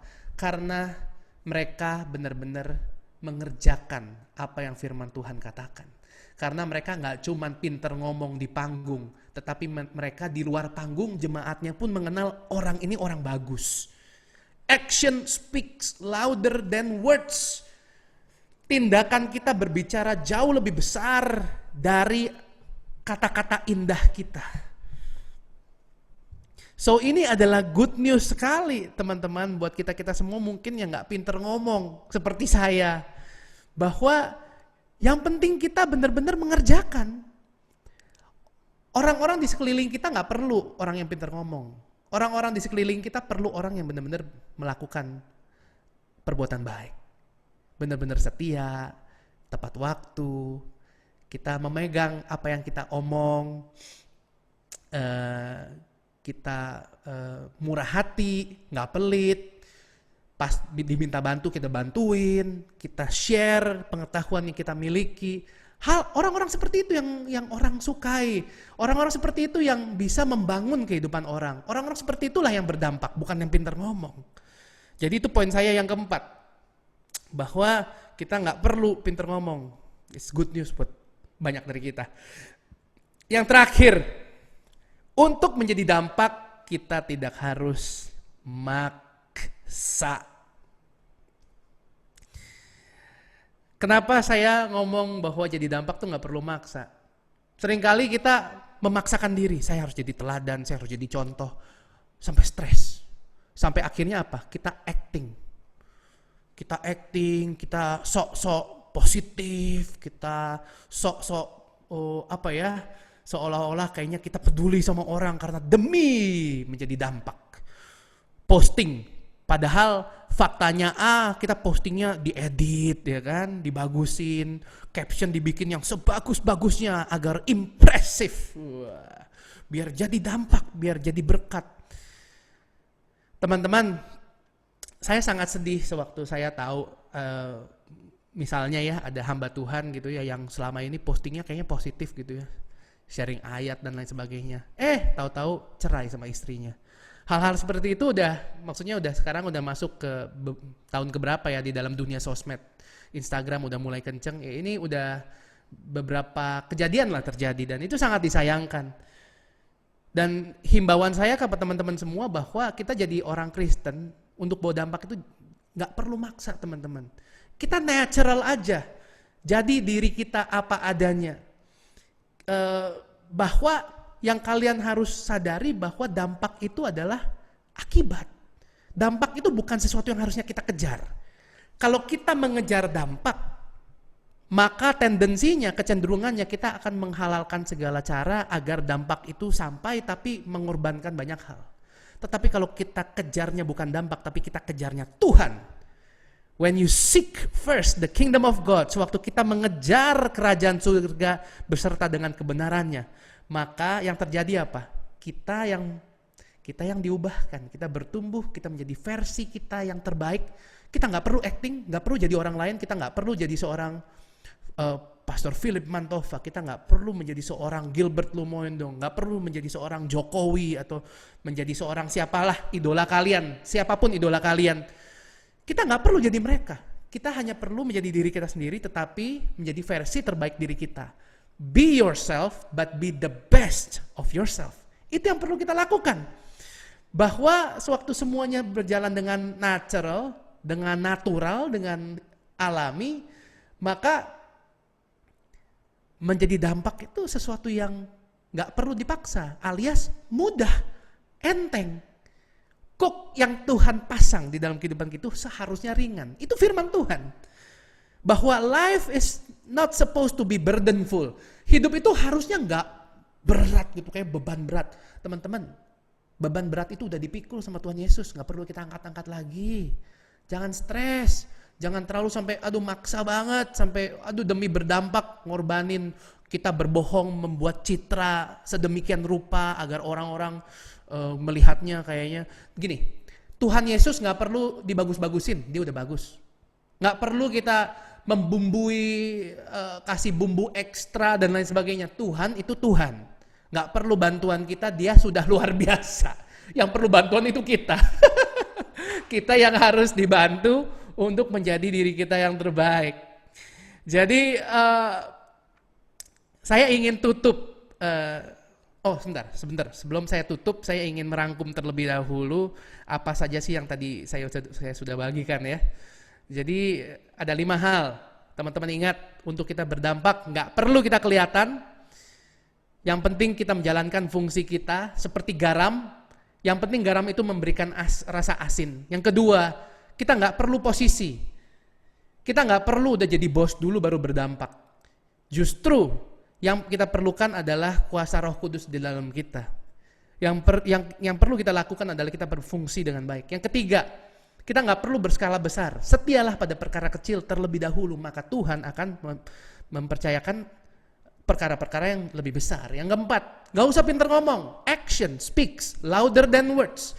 Bahwa yang penting perbuatan kita. Perbuatan kitalah yang akan membekas di dalam kehidupan orang-orang. Yang kelima, kita tidak harus maksa. Kenapa? Karena dampak itu bisa terjadi bukan karena perbuatan kita, tetapi karena Roh Kudus yang adalah roh terbesar. Tidak ada roh yang lebih besar dari roh yang ada di dalam kita. Dialah yang melakukan pekerjaan-pekerjaan yang gak pernah kita pikirkan, yang gak pernah kita rasakan, yang gak pernah kita dengar. Itulah Tuhan yang kita sembah. Jadi Tuhan yang mentransformasi kita ini hanya alatnya. Jadi gak perlu maksa teman-teman. Santai aja dalam kita membawa dampak bagi kehidupan orang. Ayat terakhir yang saya ingin bagikan ke teman-teman semua. Yohanes 13 ayat 34 sampai 35. Aku memberikan perintah baru kepada kamu, yaitu supaya kamu saling mengasihi. Sama seperti aku telah mengasihi kamu. Demikian pula kamu harus saling mengasihi. Dengan demikian semua orang akan tahu bahwa kamu, loh kok nggak lengkap. Bahwa kamu adalah umatku. Sorry banget ya, kepotong. Yohanes 13 ayat 34 sampai 45. Teman-teman, orang-orang itu akan tahu kita ini adalah umat Kristus bukan dari apa yang kita omong, tetapi dari perbuatan kita, yaitu mengasihi sesama. Jadi kalau kalian semua rindu untuk menjadi dampak, start loving. Nah, ini dia. Ini dia. Yohanes 13 ayat 34 sampai 35. Thank you so much panitia The Movers. Bahwa kamu adalah murid-muridku, yaitu jikalau kamu saling mengasihi. Jadi orang-orang dunia akan tahu kita adalah murid Tuhan, kita adalah anak Tuhan dari perbuatan kita, yaitu mengasihi sesama. So, kalau kalian mau menjadi berdampak, start loving people. Mulai mengasihi orang-orang, terutama orang-orang di sekeliling kita. Kita nggak perlu kelihatan, kita nggak perlu panggung, kita nggak perlu platform, kita nggak perlu posisi untuk menjadi dampak. Untuk jadi dampak tidak berat. Untuk menjadi dampak itu hal yang sederhana. Yang penting kita melakukan porsi kita. Do your best di dalam kehidupan kamu. Apa yang kamu omong, apa yang kamu kerjakan, studimu, hubungan yang kamu punya dengan teman-teman, cara kamu pacaran, cara kamu bekerja, itulah bagianmu. Selama kamu melakukan semua itu dengan baik, apa yang kamu lakukan berdampak bagi kehidupan orang, orang diubahkan kehidupannya oleh karena apa yang kita kerjakan, maka kita pasti officially bisa dibilang kita adalah umat-umat pilihan Tuhan. Dan pastinya semua dari kita bisa berdampak. Kita gak perlu hebat, yang penting kita punya Tuhan yang hebat. Jadi anak-anak muda di tempat ini, saya percaya kita semua bisa berdampak yang lebih hebat lagi. Bukan karena kita, bukan karena kuat gagah kita, tetapi karena Tuhan yang bisa membawa dampak tersebut bagi orang-orang di sekeliling kita. That's it. Itu yang saya mau sharing malam hari ini. Semoga kalian semua diberkati. Silakan. Oke, Selanjutnya. thank you so much, Ko Billy. Semuanya berikan tepuk tangan buat Ko Billy dong. Yang terberkati oleh sharing dari Ko Billy bisa kirim di room chat ya kan. Thank you. Wah, bilang thank you, Ko thank you. Billy. Thank By the you. way, Thank Ko, you, Paul. Ada yang ngomong thank you, Paul. thank you Paul. Orang Surabaya banget ya, Ko ya. By the way, ini banyak banget pertanyaan yang udah masuk dan Koko siap-siap ya, be ready buat jawabnya karena ini anak-anak pada pertanyaannya pada luar biasa. Ini teman-teman panitia sudah mengumpulkan beberapa pertanyaan yang nanti akan ditanyakan. Ini deh, Ko, yang pertama nih. Sebetulnya aku juga mau tanya satu hal sih, cuman kayaknya pertanyaan ini cocok buat ditanyakan untuk pertama kali, ya kan? Bagaimana kita tahu bahwa kita ini sudah berdampak? Kadang kan kita mikir bahwa, oh aku udah berdampak nih gitu. Tapi kan sebetulnya kita nggak tahu gitu, kita udah berdampak apa belum gitu. Pertanyaannya bagus banget sih ini. Ya. Cara taunya adalah kira-kira apa yang orang omong sewaktu kita nggak ada tentang kita. Apa sih yang teman-teman kita ngomong tentang kita sewaktu kita nggak ada? Kalau apa yang mereka ngomong itu bagus, kalau orang-orang merasakan kehadiran kita itu bermanfaat, jadi berkat buat mereka, mengasihi mereka, itulah berdampak buat saya. As simple as that sih. Wow. Dan ini biar bisa jawab pertanyaan yang banyak. Iya ya. Dan ini sedikit nyambung sama pertanyaan yang pertama tadi. Ini pertanyaan dari aku pribadi sih kok. Mungkin beberapa dari kita nih, nggak cuma aku aja, kita itu mungkin ngerasa kita itu lebih punya dampak buat orang di luar keluarga. I mean di gereja, di kampus, sekolah, atau di tempat kerja. Kita kadang mikir, oh aku lebih berdampak di sini nih gitu. Malah tapi keluarga nggak punya dampak, nggak merasakan dampak kita kayak gitu. Jadi Koko kan juga udah cerita gitu, Koko punya keluarga yang nggak sebelumnya belum percaya Tuhan dan lain-lain gitu. Bisa kasih tipsnya nggak sih Koko, gimana kita itu start dari keluarga? Karena tadi yang Koko bilang kan, kita harus bisa setia dengan perkara kecil, which is itu adalah keluarga kita sendiri, orang terdekat kita sendiri kan. Gimana tipsnya buat kita itu start buat jadi dampak di lingkungan terkecil kita dulu, di keluarga kita dulu, gitu. Yeah, family is the best training ground for us to become our best.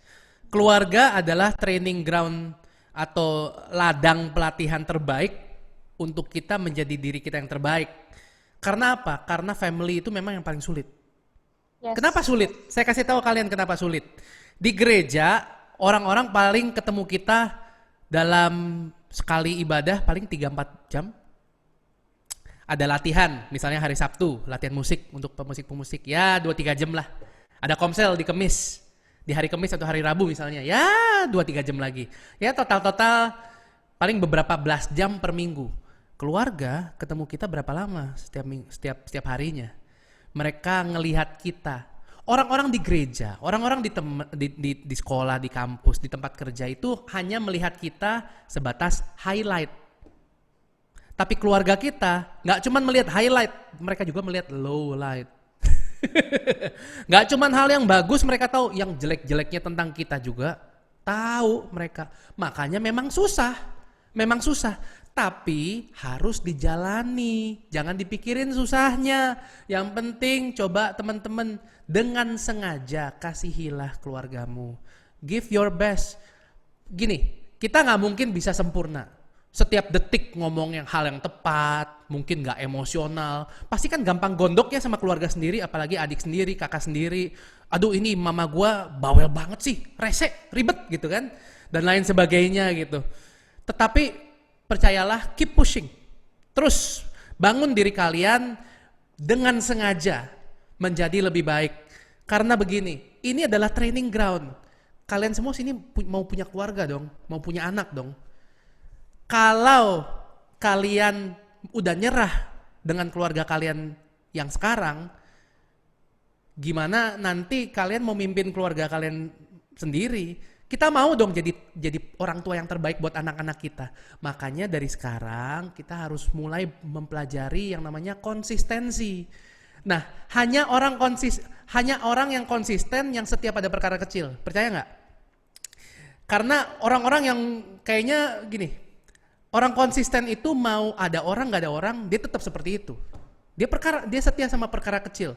Dia orangnya on time dan lain sebagainya. Nah, kita perlu konsistensi untuk jadi dampak yang signifikan buat banyak orang. Kita perlu konsisten. Makanya kita harus setia pada perkara-perkara kecil.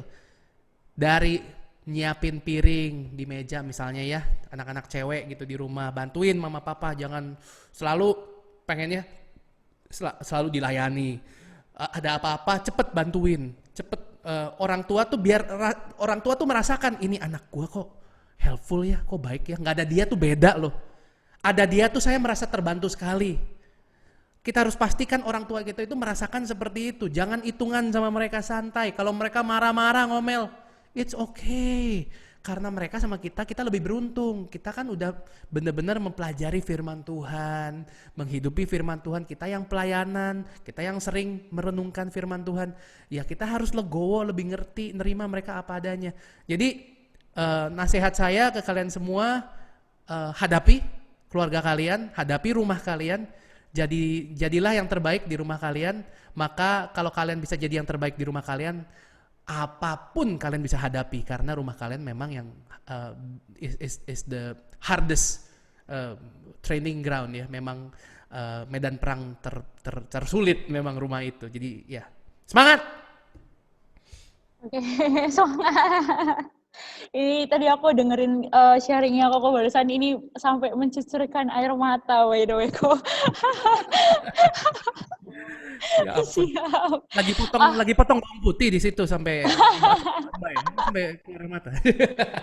Iya, ini betul banget sih. Emang keluarga adalah latihan ya, latihan pertama. Dan satu yang aku dapat tadi, gimana kok? Aku nggak ngerti sampai punya anak. Bener, jadi aku pengen bagikan ke teman-teman semua yang belum punya anak. Aku kan sebenarnya dibilang lebih tua jauh banget, enggak dari kalian. Aku juga, maksudnya ya aku istriku kayaknya harusnya, mungkin istriku ada umurnya mirip-mirip sama beberapa dari kalian. Cuman memang kalau udah punya anak baru kita ngerti ya jadi orang tua seperti apa. Makanya saya bisa bagikan apa yang saya bagikan ke kalian. So ya respect your parents. Kalau kalian mau anak kalian respect ke kalian mulai respect ke orang tua kalian yang sekarang. Walaupun mereka nggak sempurna, walaupun mungkin nyebelin ya kadang ya orang tua atau adik kakak, tapi lakukan kepada orang lain apa yang kamu mau orang lain lakukan kepada engkau. Itu kan juga ada di Alkitab. Oke, tadi kok Billy bilang baru bisa ngerasain waktu punya anak. Tapi kalau teman-teman jangan belum waktunya buat punya anak, jangan bikin anak dulu ya guys ya. Tunggu nanti ya. Betul. Jadi ya betul tuh gitu dengerin. Jangan buru-buru punya anak baru mau ngerasain gitu ya kan kok. Dan by the way Koko dulu pernah itu ya, sekolah di luar negeri. Iya, aku di Melbourne dulu kuliah. Di Melbourne. Terus gitu hubungan dengan keluarganya gimana kok? Tetap berjalan baik atau gimana? Ya, berjalan baik. Cuman yang pasti memang yang benar-benar challenging adalah hubungan saya dengan keluarga setelah saya lulus. Karena saya pengen jadi penyanyi, mereka kan nggak kasih. Ini saya belum sempat sharing ke kalian. Saya tuh nggak dikasih sama mereka. Mereka tuh bilang, Bill kamu nggak mungkin jadi penyanyi lah, nggak ada bakat. Papa mama jangankan nyanyi, tepuk tangannya aja fales katanya papa mama saya. Ini nggak usah nyoba-nyoba jadi penyanyi katanya. Jadi gitu. Terus saya dipaksa kerja buat orang tua saya kan. Jadi banyaklah konflik, dari tempat kerja berantem sampai rumah lanjut berantem lagi dan lain sebagainya. Saya udah ngalamin semua itu. Tapi praise the Lord ya. Firman Tuhan itu benar-benar yang mulihin. Benar-benar yang memberikan saya sudut pandang yang baik, yang membuat saya waras. Ya gitulah. Dan ini ada nyambung nih sama tadi Koko bilang bahwa kan Koko pengennya nyanyi nih dulu tapi keluarga nggak pengen. Nah ini ada yang tanya nih kok gimana cara membedakan sesuatu itu sebagai visi Tuhan atau keinginan pribadi. Nah ini mungkin kan kita pengen ini gitu tapi ini bukan mau Tuhan. Super easy, sangat mudah. Visi Tuhan memberkati dan menguntungkan banyak orang. Visi pribadi, memberkati dan menguntungkan diri sendiri. Dah, itu aja. Ini kata Ko Billy supaya aku bisa jawab banyak pertanyaan katanya. Iya benar. Wow. Maksudnya selama apa yang kita kerjakan itu memberkati orang lain, membantu orang lain senang dengan apa yang kita kerjakan, orang lain terbantu kehidupannya oleh karena apa yang kita kerjakan, itu visi Tuhan. Dan visi Tuhan itu teman-teman nggak melulu cuma satu ya, bahwa saya harus jadi penyanyi, titik. Saya harus jadi artis, titik, enggak. Di Alkitab aja diceritakan bahwa Tuhan itu memberikan banyak talenta ke hambanya, dan kalau kita diberikan 1 talenta atau 3 talenta atau 4 atau 5 lah, dan kita kelola dengan baik, Tuhan memberikan talenta lebih lagi. Jadi percayalah, apa yang kalian kerjakan yang jadi berkat itu banyak hal pasti. Mungkin dari cara bicara kalian, dari bagaimana kalian menabung, dari bagaimana kalian membangun hubungan dengan teman-teman, dari bagaimana kalian mungkin jual makanan via online, PO sekarang. Mungkin kalian juga mau sekalian nyanyi juga, pelayanan juga, bisa berbagi firman juga. Jadi jangan terlalu, soalnya anak muda nih sering banget, Kak saya pengen jadi artis, titik. Yang lainnya saya nggak mau belajar ini, belajar itu. Percayalah nih teman-teman ya. Saya dulu juga pemikirannya kayak gitu. Nah saya sempat bete sebenarnya sama keluarga karena papa mama saya tuh paksa saya Papa mama saya itu maksa saya ngambil jurusan yang saya nggak suka. Saya itu dipaksa ngambil ekonomi sama commerce. Commerce itu bisnis ya, bisnis yang lebih mathematical. Saya kepahitan, sedih, saya pengennya ngambil musik, tapi ya udahlah saya jalanin. Hari ini ya saya harus bersaksi kepada kalian semua, saya mengucap syukur saya mengikuti apa yang jadi nasihat orang tua saya. Kenapa? Karena apa yang saya pelajari yaitu ekonomi dan commerce tersebut berguna sampai hari ini. Hari ini saya nggak cuman jadi penyanyi yang cuman bisa nyanyi tok, tetapi saya menjadi penyanyi yang ngerti kontrak, yang bisa bekerja sama, yang bisa budgeting, yang bisa melakukan marketing plan, yang bisa memanage dengan baik dan lain sebagainya. Jadi setiap ada perkara kecil, hormatilah orang tuamu. Semua jawaban kehidupan itu ada di firman Tuhan nih. Yes. Setuju banget tadi, dan Ko Billy sempat ngomong juga soal talenta nih tadi ya kan. Ada yang tanya juga nih kok, gimana cara menemukan potensi atau talenta yang kita punya. Tapi biasanya kan kita tuh bingung gitu, apa ya talentanya gitu. Ya ini sih banyak ya, bisa tes bakat. Kan banyak tes bakat. Terus banyak yang tes bakat online juga banyak. Sekarang untuk tahu bakatnya di mana. Tanya mentor atau pemimpin kalian yang sayang sama kalian, atau orang tua kalian atau kakak kalian, whoever lah. Kira-kira saya tuh bagusnya apa sih, bakat saya di mana gitu. Kalian juga perlu eksplorasi, jangan takut mencoba sesuatu yang baru. Bayangkan ya, saya ini umur tuh udah bukan muda-muda banget lah.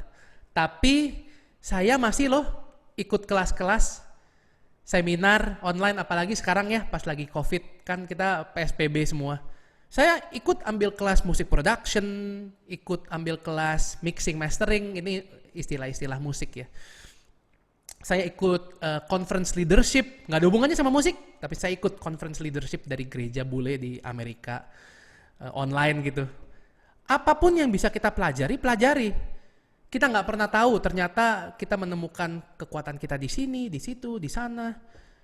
Nah, apa yang kita punya, mungkin sekarang teman-teman, tapi kan saya cuma bisanya itu, ya itu kerjain, itu. Kalau misalnya kalian belum bisa yang lain, ya artinya memang belum. Yang pasti gini, di dalam Tuhan hidup itu gak ribet, sederhana kok teman-teman. Mulailah dengan apa yang kalian punya. Itu aja sih. Jadi eksplorasi, tes bakat, tanya teman-teman yang peduli, mentor kalian, dan lain sebagainya. Banyak deh caranya. Ya. Berdoa ke Tuhan, biar Tuhan pimpin jalan kalian, biar kalian ketemu sama bakat kalian juga. Itu juga bisa. Tetap ya kok ya, jawabannya balik-balik ke Tuhan. Rohani banget ya kok ini. Bukan rohani, emang dia sumber kehidupan. Wah. Gini, kalian akan sadar betul Tuhan itu sumber kehidupan setelah kalian melewati badai seperti saya. Wah. Melewati masalah seperti saya, baru kalian tahu. Kon tuh kasar ya, maaf ya, aku orang Jakarta. Saya dimaafkan, soalnya kan saya bukan orang Jawa. Iya. Kalian Wait, semua sorry. Jakarta ada di mana kok? Pulau apa? Jawa. Nah. Jawa ya, bener juga. Bukan orang Jawa Timur tapi. Iya, jadi maksudnya kalian akan bisa sadar bahwa Tuhan tuh bener-bener cuman satu-satunya jawaban sewaktu kalian kepepet. Dan saya udah beberapa kali kepepet. Jadi teman-teman jangan sampai kalian kepepet baru sadar, biar kalian belajar dari saya. Yes. Ya, itu aja sih.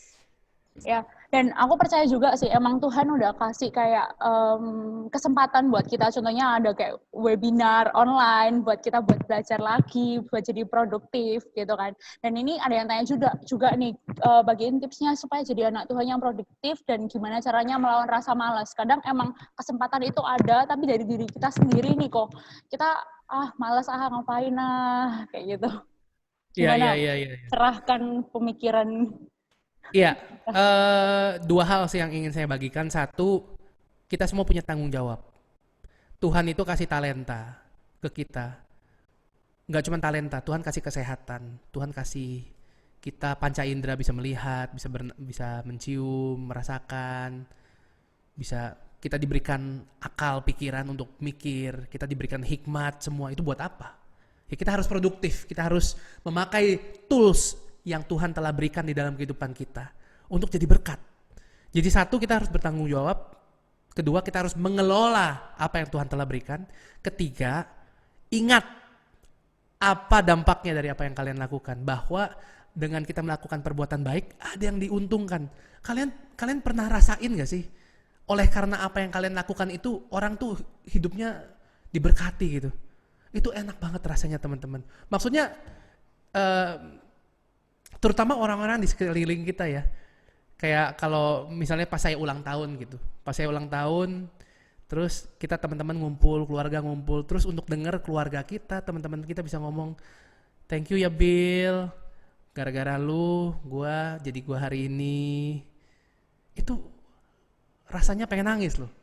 Dan saya rindu kita semua bisa merasakan hal itu. Karena kita semua harusnya bisa membawa dampak bagi orang-orang. Nggak usah ngoyo jadi dampak buat sosmed gitu, buat orang-orang yang jauh. Enggak, dari yang kenal dulu deh. Yang segereja dulu, teman-teman satu sekolah dulu, itu dulu deh. Itu rasanya enak tenan, bener. Ya. Ini pertanyaan terakhir atau gimana? Pertanyaan terakhir. Katanya banyak kok, sedikit pertanyaannya. Ini banyak banget sih, Koko jujur aja nih banyak banget nih. Oke, langsung aku tanyain ya. Tadi kan Koko di poin pertama, Koko ada bilang untuk jadi dampak nggak perlu kelihatan, tidak harus kelihatan kan, tidak harus kelihatan. Ini ada yang tanya nih, kadang kalau kita di posisi biasa aja, orang suka pandang kita itu sebelah mata dan biasanya kita kan sakit hati gitu kan kok. Orang kok nggak ngelihat aku sih, padahal aku udah melakukan ini itu gitu, atau bahkan malah jadi sakit hati dan mikir bahwa malas jadi dampak lagi kayak gitu. Jadinya kayak ke orangnya bakalan kayak cuek dan nggak peduli dengan sekitar dan nggak visi buat berdampak lagi gitu. Nah, arah diremehkan gitu. Gimana supaya kita tuh tetap semangat untuk jadi pribadi yang berdampak gitu. Prinsip garam. Nggak perlu kelihatan, nggak perlu diapresiasi, nggak perlu kita itu orang lihat, nggak perlu. Biarlah sampai kita nggak ada baru mereka ngerasain. Waduh, kok dia nggak ada ya? Gimana ini gitu? Jadi kita nggak perlu diapresiasi. Teman-teman, satu skill ya, satu kemampuan yang saya pengen teman-teman semua di sini yang hadir di sini untuk kita bisa kuasai, yaitu skill jaga hati. Skill jaga hati ini penting penting banget. Hal sederhana deh ya, hal sederhana. Saya kan udah menikah sama Sally.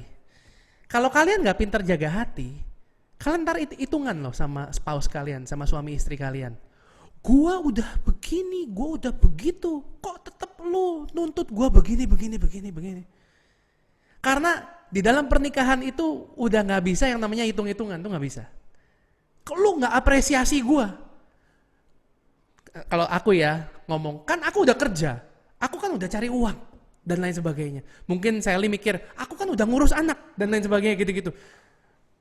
Kalau kita masih belum bisa jaga hati, kalau kita masih hitung-hitungan seperti itu, kita yang mendatangkan cobaan sendiri kehidupan kita. Kita yang mendatangkan masalah sendiri. Jadi teman-teman, saya ingin kita semua berhikmat, saya ingin kita semua pintar, buat keputusan di mana keputusan-keputusan kita itu meminimalisir jumlah masalah yang datang dalam kehidupan kita. Kita ini hidup sebagai orang Kristen itu harus strategis, harus smart, harus jaga hati, harus baca firman, harus jalani firman, harus baik sama orang, harus jangan hitungan. Itu semua akan membuat kehidupan kita jadi jauh lebih baik. Trust me. Trust me, I know. Jadi ya jagalah hatimu dengan segala kewaspadaan karena dari situlah terpancar kehidupan. Kalau kalian mau kehidupan yang terbaik, jaga hati. Jaga hati. Karena kalau misalnya nggak istri kita yang bikin kita bencekno, atau suami kita yang bikin kita bencekno, atau pacar kita, atau teman kita, pasti ada. Dalam hidup ini udah pasti ada yang nyebelin. Bener nggak? Di sini semua coba ada, emang yang di hidupnya nggak ada yang nyebelin.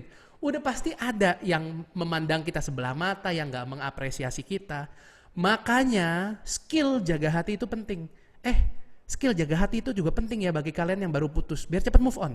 Skill jaga hati itu penting sekali. Ini juga, nih sekalian ya, karena saya lihat kayaknya banyak yang lagi zaman-zaman relationship atau lagi pengen cari pacar atau gimana. Kalian jangan cepat naksir, harus jaga hati. Kalau terlanjur sayang, situ yang rugi. Kalau sampai itu bukan pasanganmu, terus harus putus, susah putus ntar. Karena nggak jaga hati, salah sendiri nggak jaga hati, terlanjur sayang. Makanya kita kalau berpacaran mesti pinter-pinter pakai otak, harus strategis, harus smart. Jagalah hatimu. Nanti kalau mau cinta-cintaan itu abis pasang cincin diberkati. Nah itu cintanya biar nggak cuman 100/100, kasih cintanya 1.000.000/100 ke pasangan kita. Tapi kalau pas pacaran, jagalah hatimu dengan segala kewaspadaan. Karena dari situlah terpancar kehidupan. Aku pengen kalian semua happy. Kalau sampai putus tetap happy. Kenapa? Jaga hati. Ya kan? Tinggal cari yang lebih oke. Asik. Siap. Keren ya. Ini kita by the way, aku kan ada di ruangan gereja, cuman tempatnya rada misa-misa gitu. Jadi kita tadi ceng-cengin satu anak yang nggak pernah jaga hati kok. Gimana itu? Jangan dicengin, jangan yang dicengin. harus didukung. Jadi dampak, ya. Harus Dampak didukung. yang bagus, guys. Nih, buat kalian yang struggling jaga hati, aku ada tips. Mau nggak? Mau tipsnya ya? Mau ya? 1, harus terbuka. Harus terbuka. Kalau misalnya kalian, aku emang orangnya nggak pinter jaga hati. Aku orangnya memang sensitif. Aku emang orangnya baper. Aku memang cepat marah. Harus terbuka dan harus rendah hati. Harus bisa mengakui. Kedua, mengelilingi diri kita dengan orang-orang baik. Dengan orang-orang yang sayang sama kita. Karena apa? Biar mereka bantu jagain hati kita juga. Jadi biar mereka yang bantu ngingetin gitu kan. Karena orang yang gak jaga hati itu kadang pikirannya gak jalan. Bener gak? Saya kenapa bisa ngomong begitu? Karena saya pernah gak jaga hati. Kalau gak jaga hati, pikiran gak jalan. Yang jalan apa? Emosi. Yang jalan rasa. Rasa itu berkuasa memang. Tapi rasa sering salah. Makanya jangan terlalu ngandalin rasa. Segala dirasa, jangan, harus dipikir. Makanya Tuhan kasih yang namanya hikmat. Hikmat itu nggak berdasarkan rasa, teman-teman. Hikmat itu harus punya pikiran jernih, harus bisa menjaga hati. Makanya minta teman-teman satu komsel, satu tim, tolong dong bantuin aku. Gak apa-apa, saya kasih tahu ya, minta tolong ke teman-teman, itu Alkitabiah, aku kasih tahu. Karena apa? Manusia tidak diciptakan untuk hidup seorang diri. Tidak baik manusia hidup seorang diri katanya. Itu bukan ayat buat cari pacar loh. Itu ayat buat kita berkomunitas. Bahwa kita ini gak bisa sendirian. Serius. Bahwa kita ini perlu pertolongan. Kalau enggak kenapa ada firman Tuhan? keterbukaan adalah awal dari pemulihan. Terbuka, kalau nggak ada orang lain mau terbuka ke siapa? Ya kita harus terbuka ke somebody. We need to be open to someone or to a group of people. Ya nggak perlu terbuka di sosmed juga sampai semua orang followers juga tahu. Enggak, terbuka sama orang-orang yang penting aja. Terbuka sama mereka. Kayak saya punya mentor loh. Saya punya mentor orang-orang yang memang sayang sama saya, yang saya bisa membuka apapun yang ada di dalam pernikahan saya dan lain sebagainya. It's important untuk punya orang-orang yang bisa bantu jagain kita. Jangan sok hebat, jangan sok gagah. Sok gagah itu tidak alkitabiah. Jadi it's okay kalau temenmu ada yang nggak terlalu pintar jaga hati, nggak apa-apa. Minimal dia mengakui. Itu satu step, satu langkah menuju pemulihan. Semangat, percayalah kita semua pasti bisa jaga hati karena setiap dari kita diciptakan serupa dan segambar dengan Tuhan. Dan Tuhan kita adalah Tuhan yang bisa jaga hati. Tuhan kita nggak pernah sensi sama kita. Tuhan kita nggak pernah dendam sama kita. Tuhan kita nggak pernah bencekno sama kita loh. Mau kita mau nyebelin kayak gimana, mau lupain Tuhan gimana, Tuhan tetap sayang sama kita. Kalau Tuhan bisa, kita pun bisa. Semangat teman-teman. Oh, itu disemangatin tuh sama Ko Billy langsung ya kan.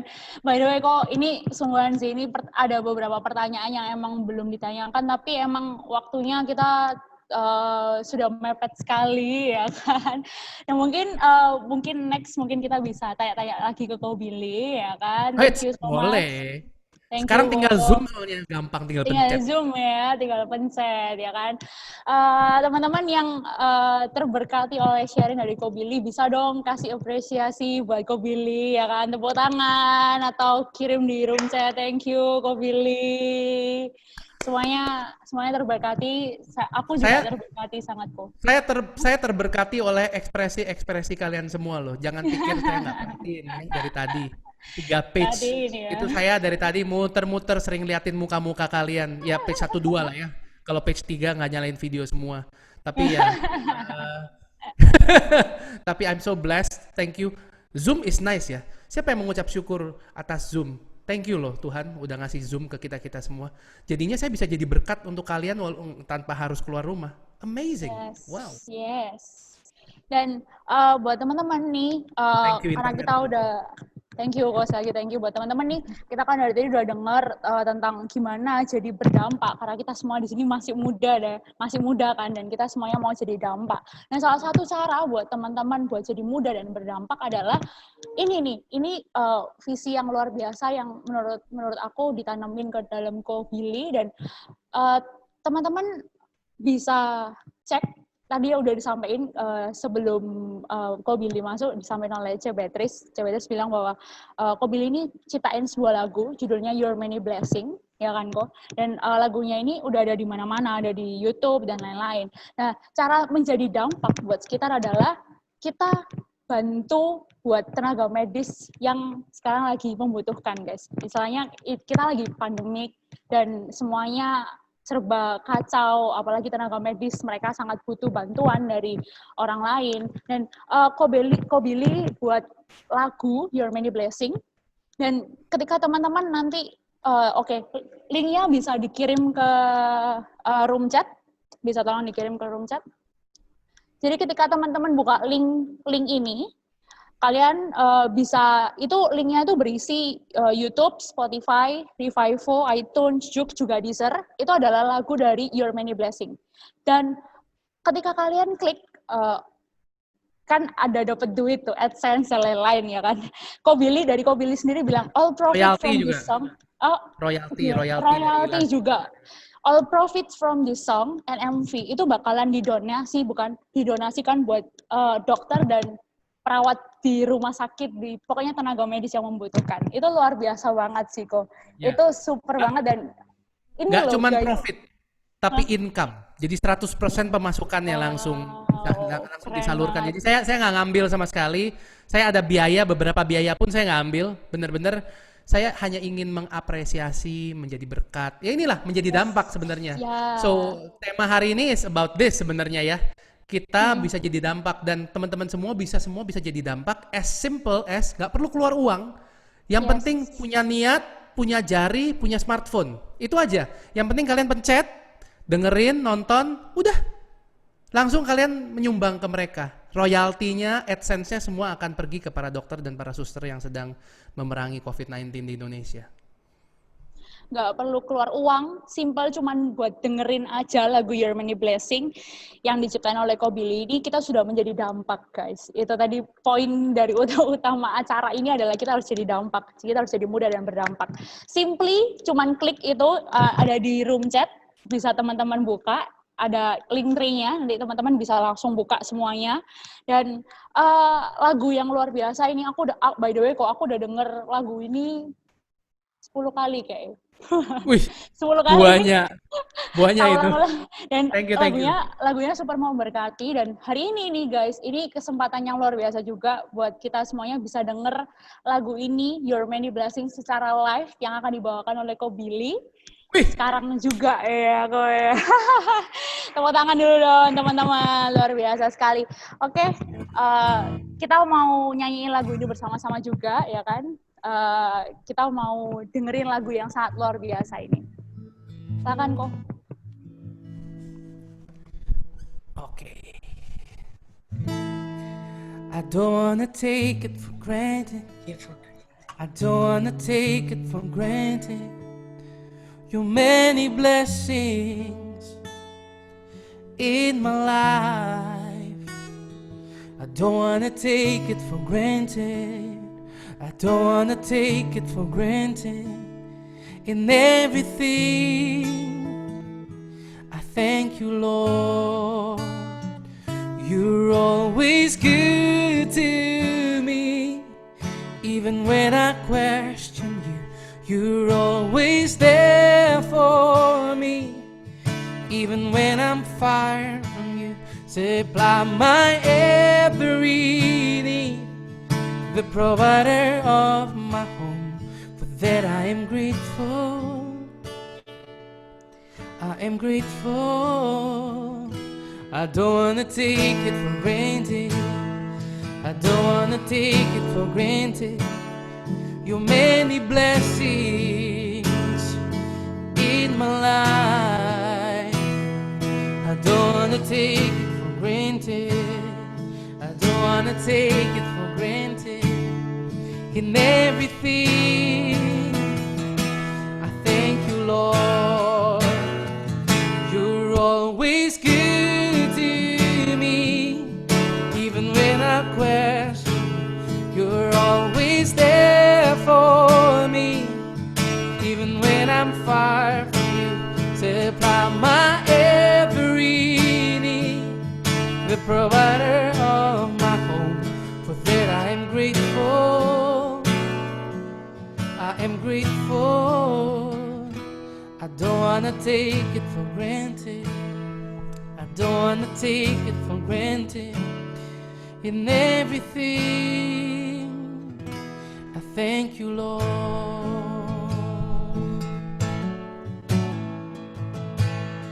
I thank you, Lord. Let's say thank you. Thank you for the air I breathe. Thank you for this life I live. Thank you for your plans, your purpose still remain in me. I thank you, Lord. Thank you for the air I breathe. Thank you for this life I live. Thank you for your plans, your purpose still remain in me. I thank you, Lord. Bagian bridge kedua ini, liriknya berbeda. Saya ingin kita semua sewaktu menyanyikan bagian ini mengingat keluarga kita, teman-teman kita, orang-orang yang Tuhan taruh di dalam kehidupan kita, teman-teman sepelayanan kita, siapapun lah, siapapun yang Tuhan taruh di dalam kehidupan kita, mari kita ucapkan syukur. Terlepas bagaimana mereka nyebelin atau mungkin terkadang membuat kita susah. Tetapi percayalah, mereka ada untuk membuat kita menjadi pribadi yang lebih baik. Mereka ada untuk kita bisa menjadi saluran kasih bagi mereka. Siap teman-teman? The Movers, mari kita nyanyikan sama-sama.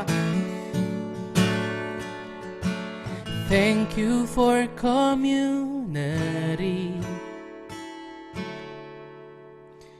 for my friends and family,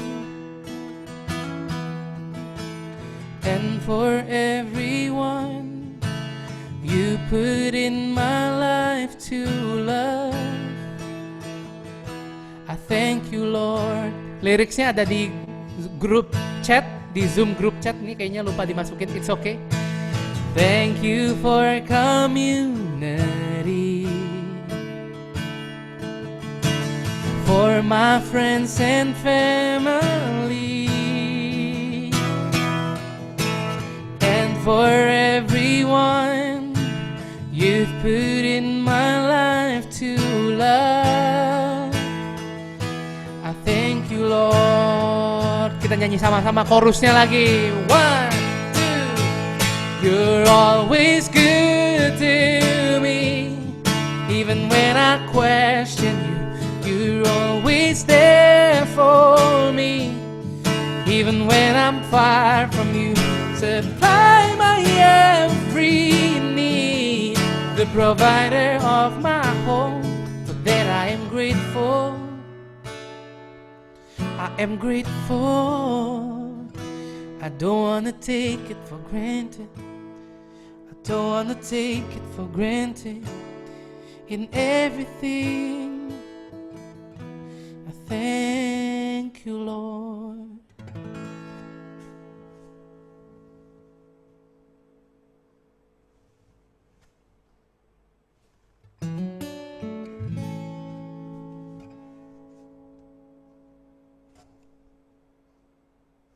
Siapa selanjutnya? Oke, Koko, thank you. Mungkin aku Billy bisa tutup sharing Koko dengan doa. Oke, siap. Oh iya bener, it's my part. Sorry, my bad. Ya. Tuhan, kita nggak mau fokus sama masalah yang kita punya. Kita tahu zaman COVID-19 ini pasti banyak cobaan, banyak tantangan, banyak masalah. Tetapi Tuhan, kami tahu COVID-19 datang dan pergi. Setiap musim yang berbeda-beda datang dan pergi. Masalah ada, lalu masalah hilang, dan ada masalah lain yang datang lagi.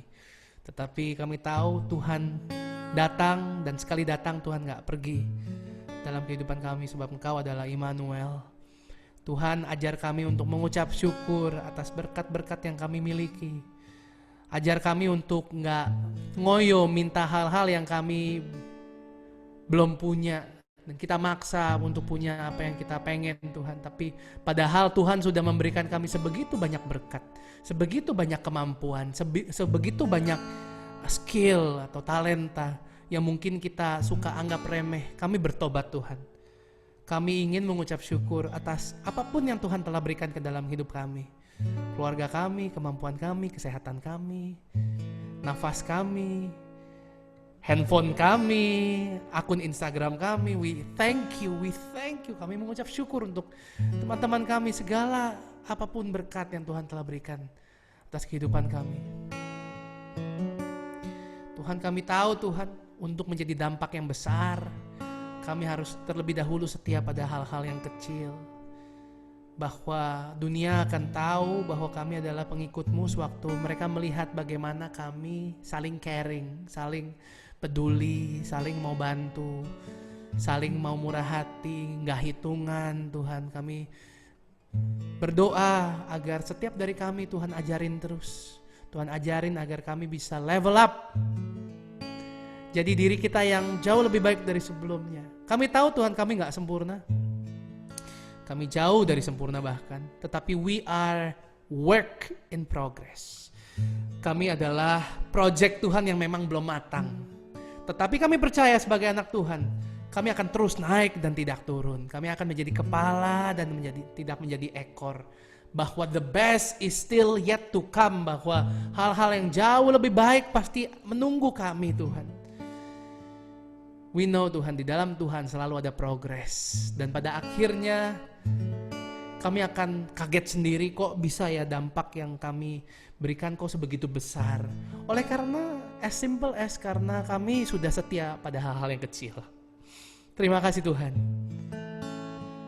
Ajar kami Tuhan, ajar kami, bentuk kami menjadi semakin serupa dan segambar dengan Tuhan. Thank you. I speak blessing untuk the movers, untuk para panitia, pelayan Tuhan, jemaatnya Tuhan. Biar mereka semua diberkati Tuhan, terus dipercayakan hal-hal yang jauh lebih baik. Tuhan lihat hati mereka, Tuhan lihat bagaimana mereka serius mengerjakan hal-hal yang kecil, dan pastinya kita tidak akan terkejut sewaktu the movers, apa yang mereka kerjakan akan menjadi besar karena apa yang mereka lakukan sekarang. Terima kasih Tuhan. Kami mau istirahat sebentar lagi, waktu sudah cukup malam, sudah jam 9.18. And we thank you for today. God, you're so good, and you're always good, and you cannot be not good. You're always good, Lord Jesus. Thank you, Lord. We love you because you first love us. In Jesus' name we pray. Amen.